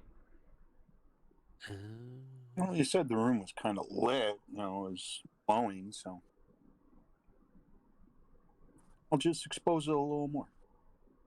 Okay. Does anyone want to do anything else while they're in this chamber? Can we see anything else in the chamber? As far as the chamber itself, not really. All you can really see is just this kind of like center structure with this huge like golden relic that has like almost like an orb in the center of it that's glowing brightly. Are there any other exits to the chamber? No, there is not. I'll check the map. How big is the artifact? Is it carryable? You'd have to grab it with two hands, but yeah, it's carryable. Okay. From your best judgment. And it's also, judging from your initial looks at it, it looks like it's made out of gold or some type of metal plated in gold. And of course, the glowing orb, that looks quite unusual, I would imagine. Yeah, and the orb itself is actually kind of suspended, like almost like it's being held up with like a maglev or something like that. If we have about an hour, I can create a protective incantation here. I'm not sure we have that kind of time though. Can you do like an occult check on it? Yes. Because it's weird. Let me take a Because closer it's look. weird. That's Monster's level of thinking with this sort of stuff. He does do occult. He does shiny. Yeah. Yes. Okay. I, So yeah, Rex, you're able to kind of make the logical assumption that this is kind of like the prize jewel of the temple, but Mateo particularly, you're able to discern that this must be the relic that manipulates time somehow. I tell everybody else. Like it must be some kind of energy source. Energy source. Perhaps it is a new type of energy. I've heard of a man called Nikola Tesla who is working on these things. Maybe we can take it to him. Certainly sounds valuable. I'm sold. Let's get it. Yeah, but isn't he Mr. Deathray? No. He's trying to help humanity. only in the tabloids. He's a fine fellow. I'll tell you later. Let's get out of here. Okay, I'm gonna go up and try and grab it. Okay, so yeah, you're able to grab the relic, but as soon as you grab it, the whole temple just begins to shake like an earthquake. And you hear a loud hissing noise, and all of a sudden you see this giant serpentine beast just bust through the wall, and it's wearing these like, you know, golden pieces of jewelry all around it, and it's got this like huge glaive, and it looks like it's gonna kill you. So everyone roll me Holy a sanity cannoli. check. Run away. What kind of check was that? Sanity. Okay. Ooh, I'm so sane Oh. all of a sudden. Drop the machete. Dang sane. Hit the cannoli. I've got my hands on something shiny. Yeah. Eyes on the prize. Sanity. Says yes, success. Okay, so yeah, this beast is huge. It's like 30, God. probably 30 feet long from your early estimations. And as you grab the as you grab this relic, it feels like the whole ground is shaking underneath you. Yeah, Wait, we where did it come from? It just busted through the wall. You're not That's what you sure. Oh, jeez. Yep, we've got to go. Okay, let's go. Okay, Let's get out of here. so yeah, this thing is going to Run. chase you, and it like you could hear, you know, when you grab the relic and this thing busts out, as you're starting to run away, you can feel it, the actual architecture of the temple itself beginning to shift and change. So Oh my god. so this is no. going to be a chase sequence. So how this It is works? an earthquake. So how Not sure that map's chases gonna help work them. is everyone's going to roll a Constitution check, and this is basically like a test of your endurance, like how long you can run. Oh boy.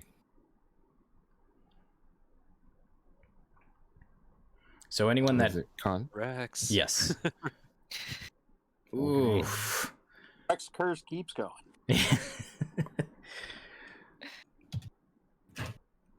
Oh yeah, no. Okay, so anyone that Can't failed, help time out of there. anyone that failed is going to lose a point of movement. Okay. So I'm assuming, I think you all have an 8, if I remember correctly. Yes. I had a 7. Oh, down to so you 6. go down to a 6. Okay. Well, 5 because of my leg injury. Just- Yeah. Don't have to be faster than the beast, just faster than the slowest person in the party. Yeah. So. Then the slowest priest. So yeah, since the large serpentine beast is quite fast, with a movement of 9. Uh-oh. It's moving Um, faster than we are. So Oh my yeah. god. so you guys bolt it essentially at this point, and it is quickly chasing after you. So how this works is we'll go to the lowest common denominator. So that would be Mateo at 6. And so everyone would subtract down to 1, so that'd be 5. And then that's how many movement points you're going to get per round of this chase. Okay. So essentially, like, how this is going to work is that each room will be 1 move. And there may or may not be things in the way that impede that movement. Okay. Okay. You can spend movement to gain bonus dice on hazards. So like, for instance, if you find like a pitfall or something, you can kind of like ready yourself by spending a movement to gain a bonus die to jump over it, or Okay. something along those lines. So yeah, you guys are gonna start one location in it has a 10 movement. Holy shit. Oh, my no. god, we're so screwed. Run. Yeah. Okay, so yeah. So it's gonna start with you guys. So you guys are let's say 1 location in front of it. Okay. And so yeah, you guys, I'm assuming you run towards the narrow hallway that you came in from. Yeah. Yeah, that's exactly where we're going. Okay, so yeah, you guys run in there, and instead of finding the pile of bones, you find the chamber that you were originally inspecting with the strange blue glow in the altar and all that stuff. Right. Okay, that wasn't here before. Mm. It is our minds. All the stress is making us forget the exact order of these rooms. No, this place is shifting. Just make for an exit. Keep going. Quick question, Nate. You said this thing's huge and we're in a small passageway. Correct. Yeah, so it'll take all of its movement just to get to this one location, because it's essentially going to have to barge through all of the doors. Oh, right. Okay. So you guys have some time to get away. Mm-hmm. Okay, so what was everyone else's movement? See, I'm at a Natural one. 6. I'm an 8, but I guess I'm a 7 now because of my wonderful roll. Yeah, I'm at so 8. I had and a good roll. so you'd all minus 5, and that's how many total movement points you have to spend per round. Okay. So the beast, so the serpent beast has 5 points, and then you guys have however many points. Mateo, you only have 1 point, unfortunately. Right. Oh wait, so is it movement minus the 5? Correct. Yes. Okay. Oh, okay. That's not a lot. But essentially, like, a movement is like one location to the next. So Oh, okay. just think of it as like a move action in Arkham. Yeah. Okay. So yeah. So you guys are in the chamber itself. You've managed to like get through the skinny hallway on a, fairly cleanly. And whoever has any available movement points can choose to continue or help Mateo. All right. Let's go, Father. I've got a 6 movement, which implies that I've got 1 excess movement point. Well, I've got And, more than you because I've got 8. So Oh, there you go. Okay. it makes more sense for me to. Yeah, so carry essentially, it. to move Mateo to the next location would cost your movement point for you, and then an additional movement point to basically carry him along with you. Yeah. Okay. Okay, so I'll do that. Okay. I'm assuming you, Preston and Rex also do the same thing. Continue moving forward. Yeah. Oh, yeah. I've only got 2, so.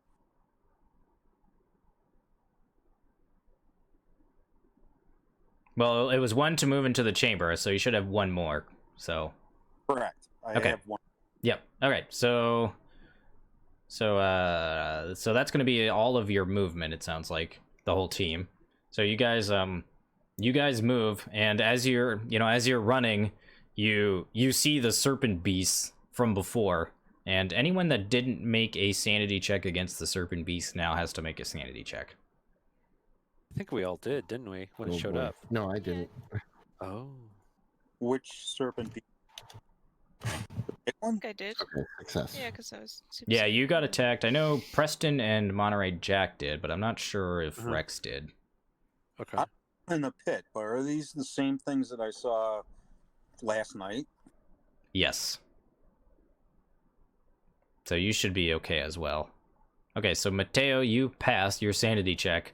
So you guys are just kind of like gunning it at this point, and so that's the end of your movement. So the beast, the serpentine beast, is going to spend 4 movement points just to get through the small narrow passage, as it kind of has to contort and twist and take extra time because it's so large. But it does eventually get into the chamber, and you guys are like booking it down the ancient hallway, and you can see it like trailing closely behind you. Okay. Oh, good. Okay, so it's your guys' movement. So do We'll we move have to the the next same room. again then? So you can barely make out what's in front of you, but now you can see the pitfall that the three characters fell into earlier, and it's like still Right. covered in rubble. So you're gonna have to either jump over it or spend an extra movement point to get over it. I'm gonna jump over it, but that means I can't help Mateo, right? Correct. Who wants to carry Mateo? Have we got any rope still? Yep. Could I help somehow? If I jump over it with a rope on the other side, then if anyone Yeah, you'd have to. fluffs the jump, I can pull them up. Yeah, you'd have to spend movement to do that, but you can do that. Okay. So am I back up to my full movement again? Yes. Minus the 5. Yeah, Okay. so you should have 3. Yep. Yeah. Okay, so I'll do that. Okay. Avec rope. And then chuck the rope over to help people over. All right. So go ahead and make your jump roll.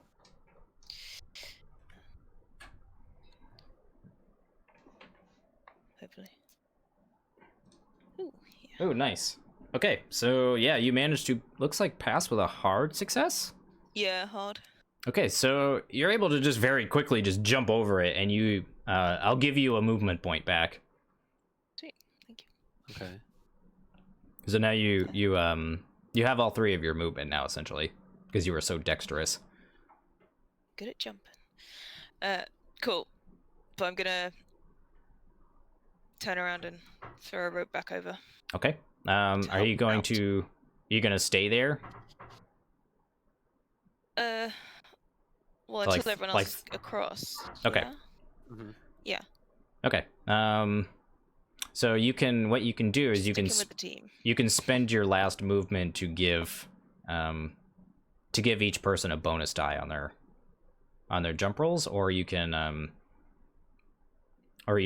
give your movement point to somebody to move free of charge, essentially.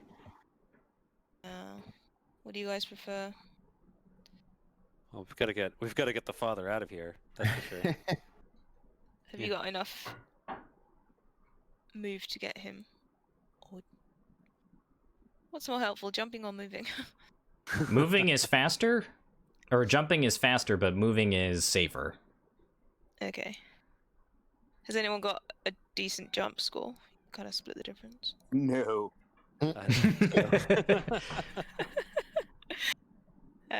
Best move then. I guess. Okay. Okay, that sounds good. Okay. So you guys have 2 movement points, correct? Rex and Preston. Yeah, I was at 8 and I -2, so I'm down to 6. It'd be I guess -5. -5, so I'm down to 1. So is that good or is that bad? I have a feeling I'm on the edge. So I mean, it's done by the lowest denominator. So Okay. you failed your con check, right? That's what it looks like. Yeah. Yeah. So you would lose a movement point there. So you'd go down to 7, and then lose 5, go down to 2. Yeah. Okay. Oh, I'm So- down to 2. Okay, that sounds good. Okay. Yeah. I can do that. So yeah, it'll take your whole turn to move over the rubble and stuff, but you are able to kind of make it into the next room. Okay, that's good. That's good. And we can get Mateo into the next room, so that's the important part. Yep. And Keep then moving. Rex, you have 2 movement points total, correct? Yes. Yeah, I'm gonna have to use it to safely traverse it. So. Okay. So yeah, you guys do that, and then Mateo, you are benefited with a movement point from Monterey Jack, so you're able to kind of hobble along, but you managed to get there. Okay, and then the beast. Freaking arrows from the trees. God. So the beast is gonna quickly catch up with you, and each one of you roll me a luck roll Oh dear. Oh. as it chooses its prey. Oh, every single time. Curse my selflessness. All right, I'm lucky. No, No, I'm not lucky. 86, not lucky. Okay, I'm so Mateo is somehow the only one that passed, it looks like. I'm lucky I have such a good crew of people willing to sacrifice. Okay. We fulfill the prophecy that we drew earlier. Mateo, sacrifice, and then fine dining. It's gonna go insane and see you guys. Okay, so it looks like What am I rolling? everyone who failed is going to have to roll a dodge roll. Oh. Oh, that's all right. Oh, that's good. All right, that's Come on. Super dodge. That's extreme I dodge. dodge. All right, I dodge. I double dodge. Rex Ooh. does not. All right, so Rex, you're not going to take any damage, but the beast is now essentially engaged with you. So he's got his eye on you, and you know, he basically, like, it attempts to swing the glaive at you, and it like sharpens. You can like hear its hissing, and its fangs like pop out, and it's after you. So Oh my god. I'm gonna take its picture with the flash. Yes. Okay. I will allow it to lose a movement point because you kind of like stun it essentially with a bright light all of a sudden. I like your resourcefulness. Okay, so it's your guys' movement again. Oh, I've been planning that for a while. Okay. So we still running? Oh yeah. Run. I'm putting another flash bulb in the camera while I'm running. Okay, can I help Mateo again then now? Got Yes. spare. Yep. Cool. What is that? So you have 3 movement, and it costs a movement to bring an ally to the next location. Yeah. So it'll essentially cost you So 2 get to the double next movement. room. Yeah. Yeah. Okay, that's Okay. fine. We'll just do it a room at a time. How many rooms are there? At this point, you're not sure. Yeah. Um, Keep going for now. Okay. Just walking slowly. As I'm running along, I'm reaching in my backpack, see if I can find my dynamite blast. If you want to have dynamite, I will allow an extreme luck roll. We just find some. That's some extreme dynamite. My headcanon for that would be that Preston managed to bring some with him. Yeah, that makes sense. Yeah. And then it ended up in the wrong backpack. Or you gave it to Rex Yeah. for safekeeping. Yeah, no way. Okay. So you run, I'm assuming, and you're now in the Chamber of Bones. Oh, weird. And as you guys enter the location, all of available light that was in the temple is now all of a sudden gone, and you find yourselves in a deep dark. Okay. Has anyone got a flashlight still? Oh boy. I've got a flare. That'll help. That seems like it'll provide bright light for a short period of time. Well, I thought Rex had a flashlight. Yeah, he's still got one too. Yeah. Keep the flare and throw it in its face. That's the idea. Okay. It will cost you a movement to do that. Yeah, so I'm down to having, -5, I'm down to having 2 movement. So I spend 1 to get to the next location and then 1 to light a flare. Is that how that'll work? Yeah, you can light and throw. So you have to make a okay. throw check as well. I don't think I'm gonna throw just yet. Let's start by lighting, and then when it's like right on top of us, it's gonna get a flare to the face. Okay. Okay, that'll be the plan. Yep. But for now, we have a flare's amount of light in this room of bones. Okay. Yeah. All right. So yeah. Good. So running? Mateo, you're with them, and Yeah. the serpent. It stops for a moment, and it gathers with its other serpent people, and it essentially, what you assume is kind of communicate with them, and it sicks them on you as well. So now you have multiple serpent people and this large serpent beast now chasing after you. And as they as they begin to chase you, the temple behind them begins to crumble. Oh dear. And okay, so As if things weren't bad enough. so yeah, since you guys are only one location away, each of the enemies they're all gonna catch up with you. Oh, and it is your turn, and they are basically right on top of you at this point. So melee distance. Yeah, they're like maybe 15 feet away from you. How far is the exit? You do not know. Oh boy. How many snake people other than the big guy? At least 3, possibly 4, from just a quick look behind your back. Oh my god. Should I make Yes. another mist? And I still have enough magic points to do it. Would that slow them though? I mean, they wouldn't be able to see us for a bit, but It makes It them... definitely won't slow them. Yeah, it won't slow them, but it'll... if they try to attack you, it basically gives them a penalty dice. And they have to roll at a harder difficulty. Now the other thing is it may hurt us with things that come up, traps and stuff, obstacles. Yes. Yep. Maybe that's not such a good idea then. if we stop to fight, is the big guy gonna catch up? Oh, yeah. Oh, yeah. Okay. Okay. I'm gonna throw my canteen full of holy water and see if it affects them in any way.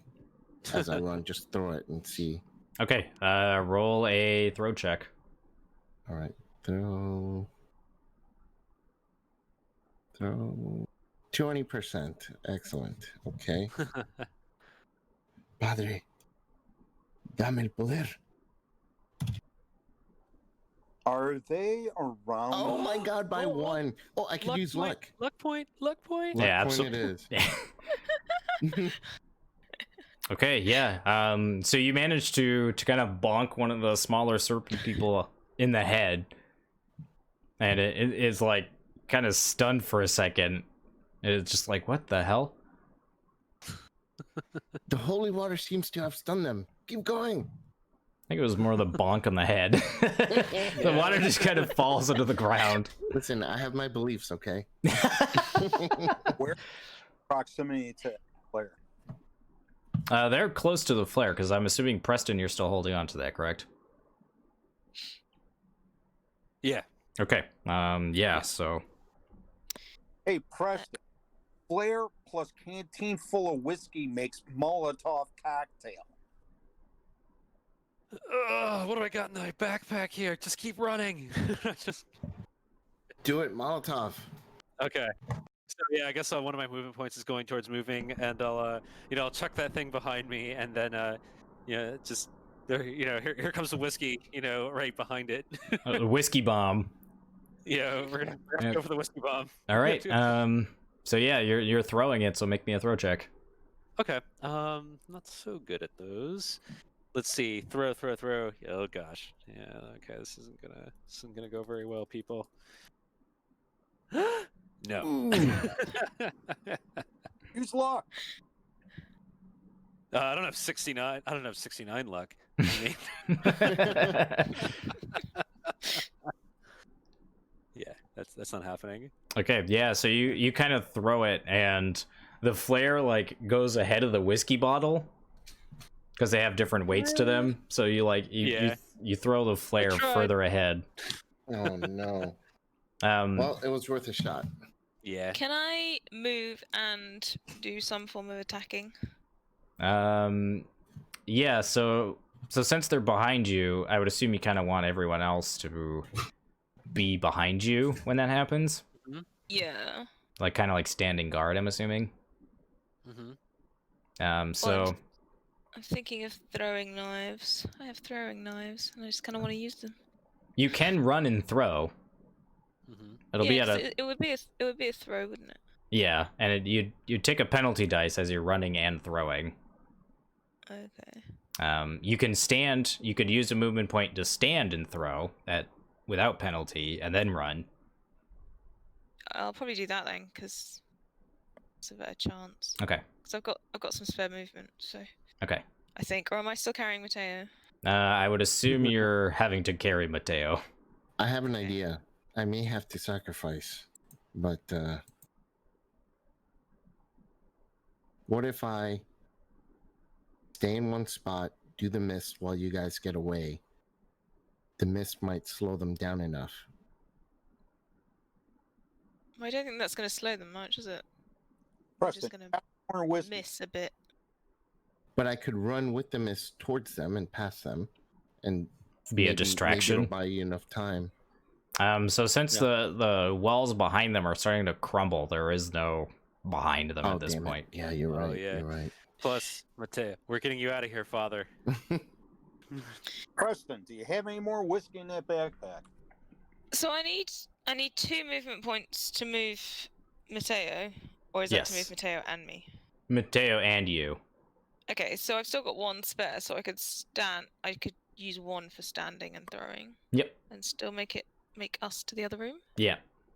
Yeah. Yep. Okay, I'll do that then.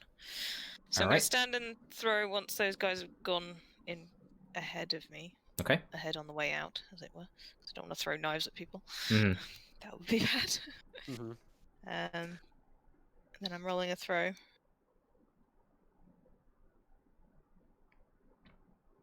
That's not good. Ooh. You Not can good at all. you can spend luck points if you wish. I think I'd have to spend quite a lot. You can alternatively, what you can do is you can push your roll, and essentially, like, how I would justify it is you throw one knife, but then you miss, and you just quickly just huck another one. And yeah, okay. If you if I get it wrong, do I if stab myself in the face or something? we'll see. Okay. Just hope you don't fail first. That's the spirit. Ugh. Okay, so yeah, so your failure essentially it costs you your movement Oh, okay. because you Sorry, Mateo. stand and go like that, and then they quickly catch up to you. Oh boy, Okay. here it comes. Someone grab Mateo. I'll hold them back. Right. I'm gonna get out my machete. I think we're at machete point now. Yeah. Machete. Oh no. Not a good place to be. Not a good Not a place to be. Well, maybe No. if I can hold them off, Mhm. like for a bit, at least thin the crowd a bit. Okay, well it's their turn, and since they're right on top of you, they're going to the two serpent people that are closest to you are going to attempt to attack you, Monterey Jack. So let's see what they get.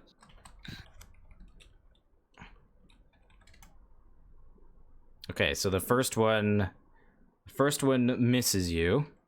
'Cause You're very agile and you're able to dodge. Just a massive klutz. Okay, and the second one will hit you if you fail his dodge roll. Okay.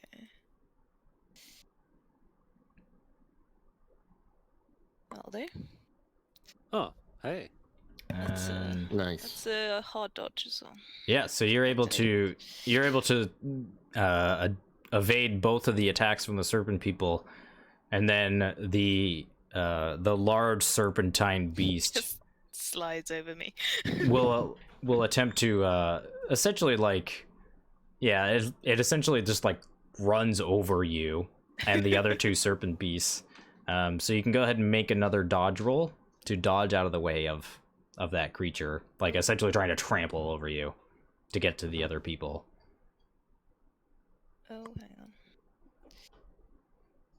Good if I'm actually typing in the chat. Oh, that's not so good. Okay, so yeah, so roll a Smushed. roll a d6.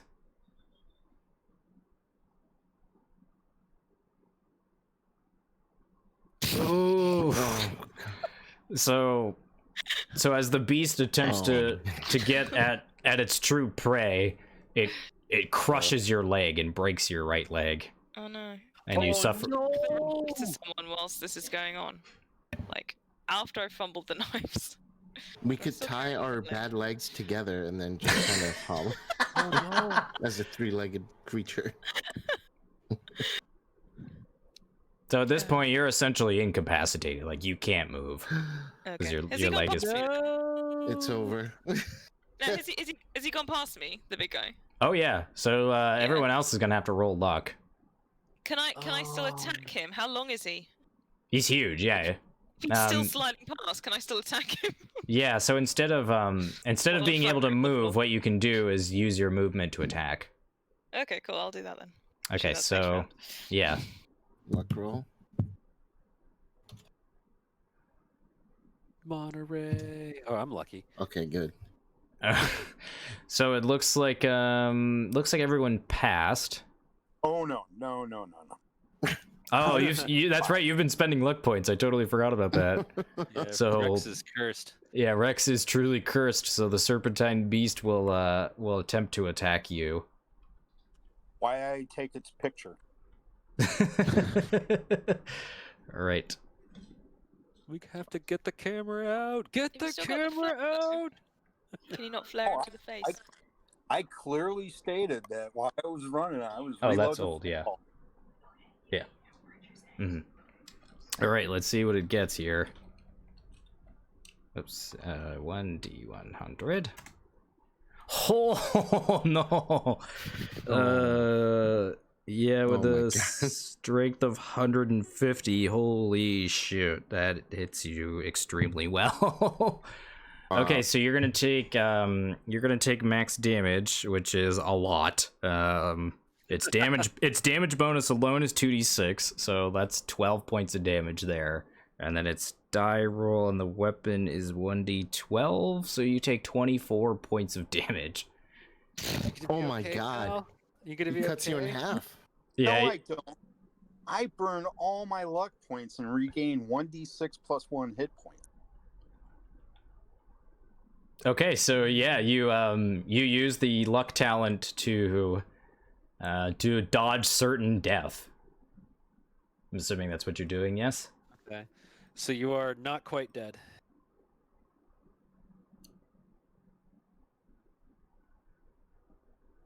Right. Okay, so yeah, so basically what happens, are you avoiding certain death? Because I'm assuming 24 points of damage is basically gonna kill you in one shot. I've got 5 left now. Okay, you definitely take a major wound, as it essentially like cuts you so deeply you're essentially like hemorrhaging at this point. Mm-hmm. And you're Draw him with your blood. Just point wherever it's shooting blood out from and point it directly at it.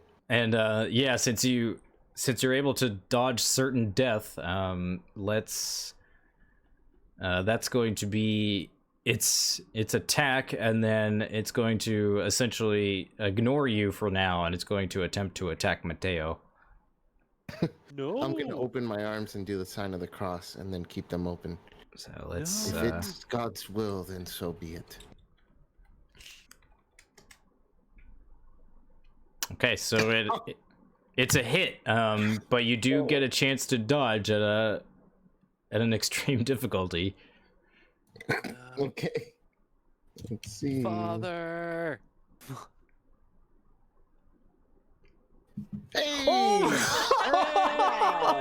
It was the will of God. And I just stood there with my arms wide open, I said. So yeah, you so the beast attempts to strike at you, but at the last second it just stops, and the blade of the glaive is like half an inch from the tip of your nose. It And is he who compels you. The power of Christ compels you.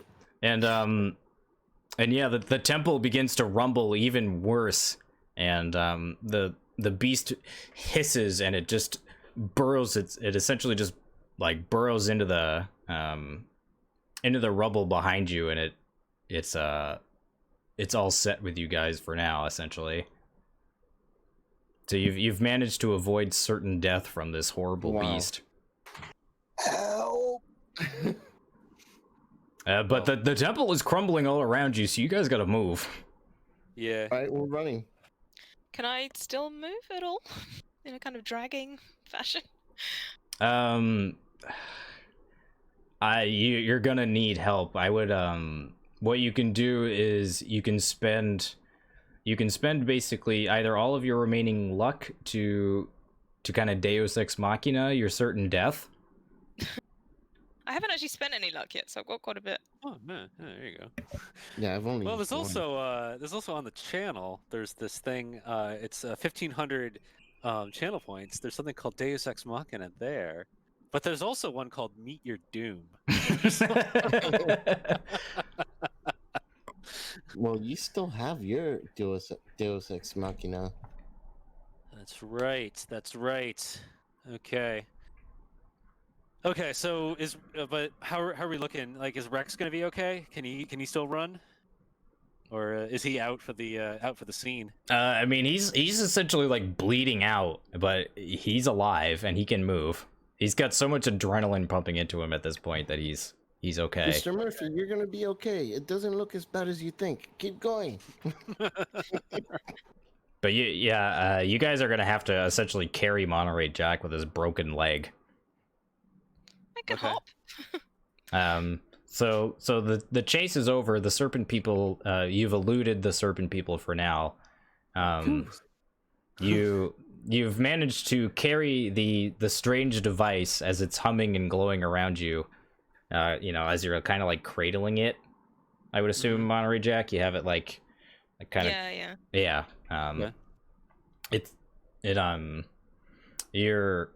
You're escaping the temple, and as you guys make your way forward, you finally see some light, and it looks like the entryway is ahead of you. All right. Okay.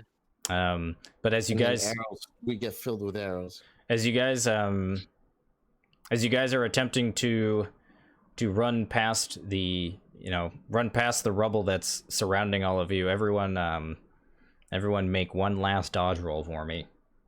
Oh no. Here we go. Oh no.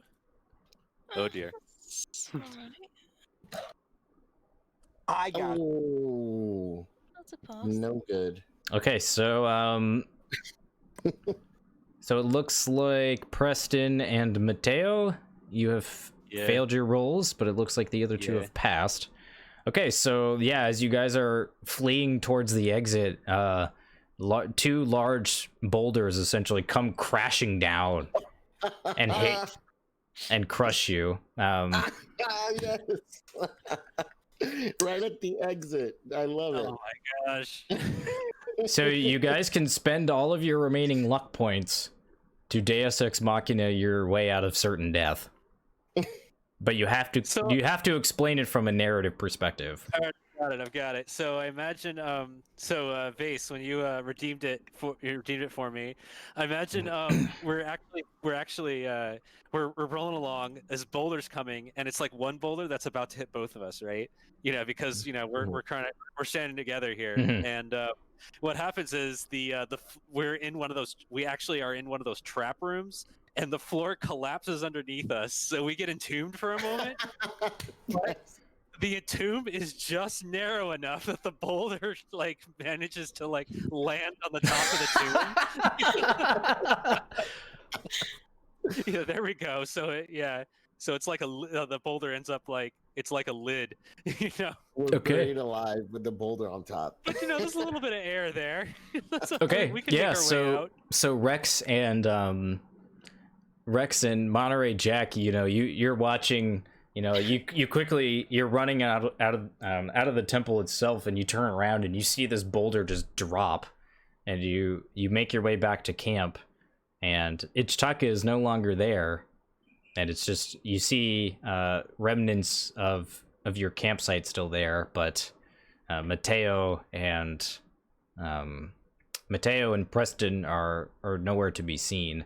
But some hours later, they seem to have emerged from the temple ruins, and after they get out, the temple just completely crumbles. Hey guys. And that's the end of the scenario. Oh, that was so fun. I loved it. I loved every minute of it. Mr. Murphy, please tell me the camera made it. Blind cap on the whole time. Roll a luck roll. I You gotta make a hard luck roll, or the cap was. Yeah. luck roll because my luck is 0. He spent all of his luck points to not die. So... Well, great job, guys. You made it. Yay. Just kind Barely. And Rex lived up to his reputation. He did, certainly. That He was great. cursed. He's definitely cursed. Absolutely. Big time. Wow. Well, thanks for running, Nate. That was a lot of fun. That was so well done. Like the treacheries, you know, how they were presented in the RPG and the certain rooms or locations from the card game to the RPG. They really translated well. You did a really good job with it. Thanks, man. Yeah. Yeah, I had a good time. This was great. Yeah, I Well- kept on imagining the card art for Mm. various scenes.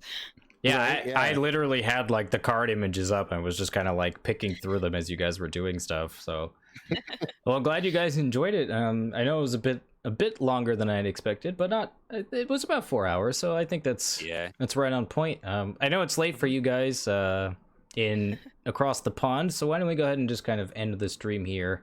Thanks everyone so much for watching, and if you're curious, I will be running this again Sunday morning, 10 a.m. Eastern Standard Time, so I do have 2 spots available for people that want to play with the Man from Lang and Nathan Early from the Great Old Ones Gaming Podcast. Is there anything else you guys want to say before we end the stream? So which characters are they playing? They will be playing, I know Nathan will be playing Monterey Jack, but I'm not sure. Okay. I'm not sure what character Man from Lang will be playing. Tell him if it's not Diana Stanley, I will be disappointed. Uh-huh. I had a great time, Nate. Yeah, it was really good. God,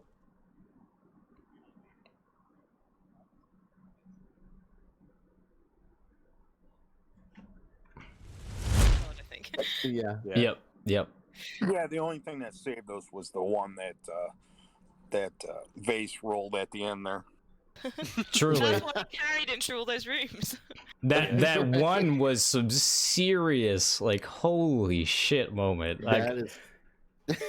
I was like, there's no way he's gonna pass this check. He's just gonna die. Everyone's gonna die in the temple, and then you just miraculously pass. That is, man. So many things were on point with all of your characters. It was great. All right, guys. Well, thank you so much for watching, and we will see you all tomorrow. Vase and I will be hosting a live show, and Matastrophic, I know you've got plenty of snakes on a train to be handling. So Tomorrow is actually Carnival of Spiders, which is much more spooky than Snakes on a Train. Ooh. That's at 12. That's at noon British time. So which is 4 a.m. Vase time, and I think it's 7 a.m. Nate time. Yep. Yeah. Yeah. All the times. And Nate, we have received some more questions for our AMA for the live podcast episode. Nice. So we are at over, I think, 12 questions right now. So Nice. we may just be able to do it with just the questions. All right. Well, nice. I'm excited for that. So that's tomorrow at 7 p.m. Eastern Standard Time. So be sure you tune in, and we will see you all next time. Bye, everyone. Bye. Good night.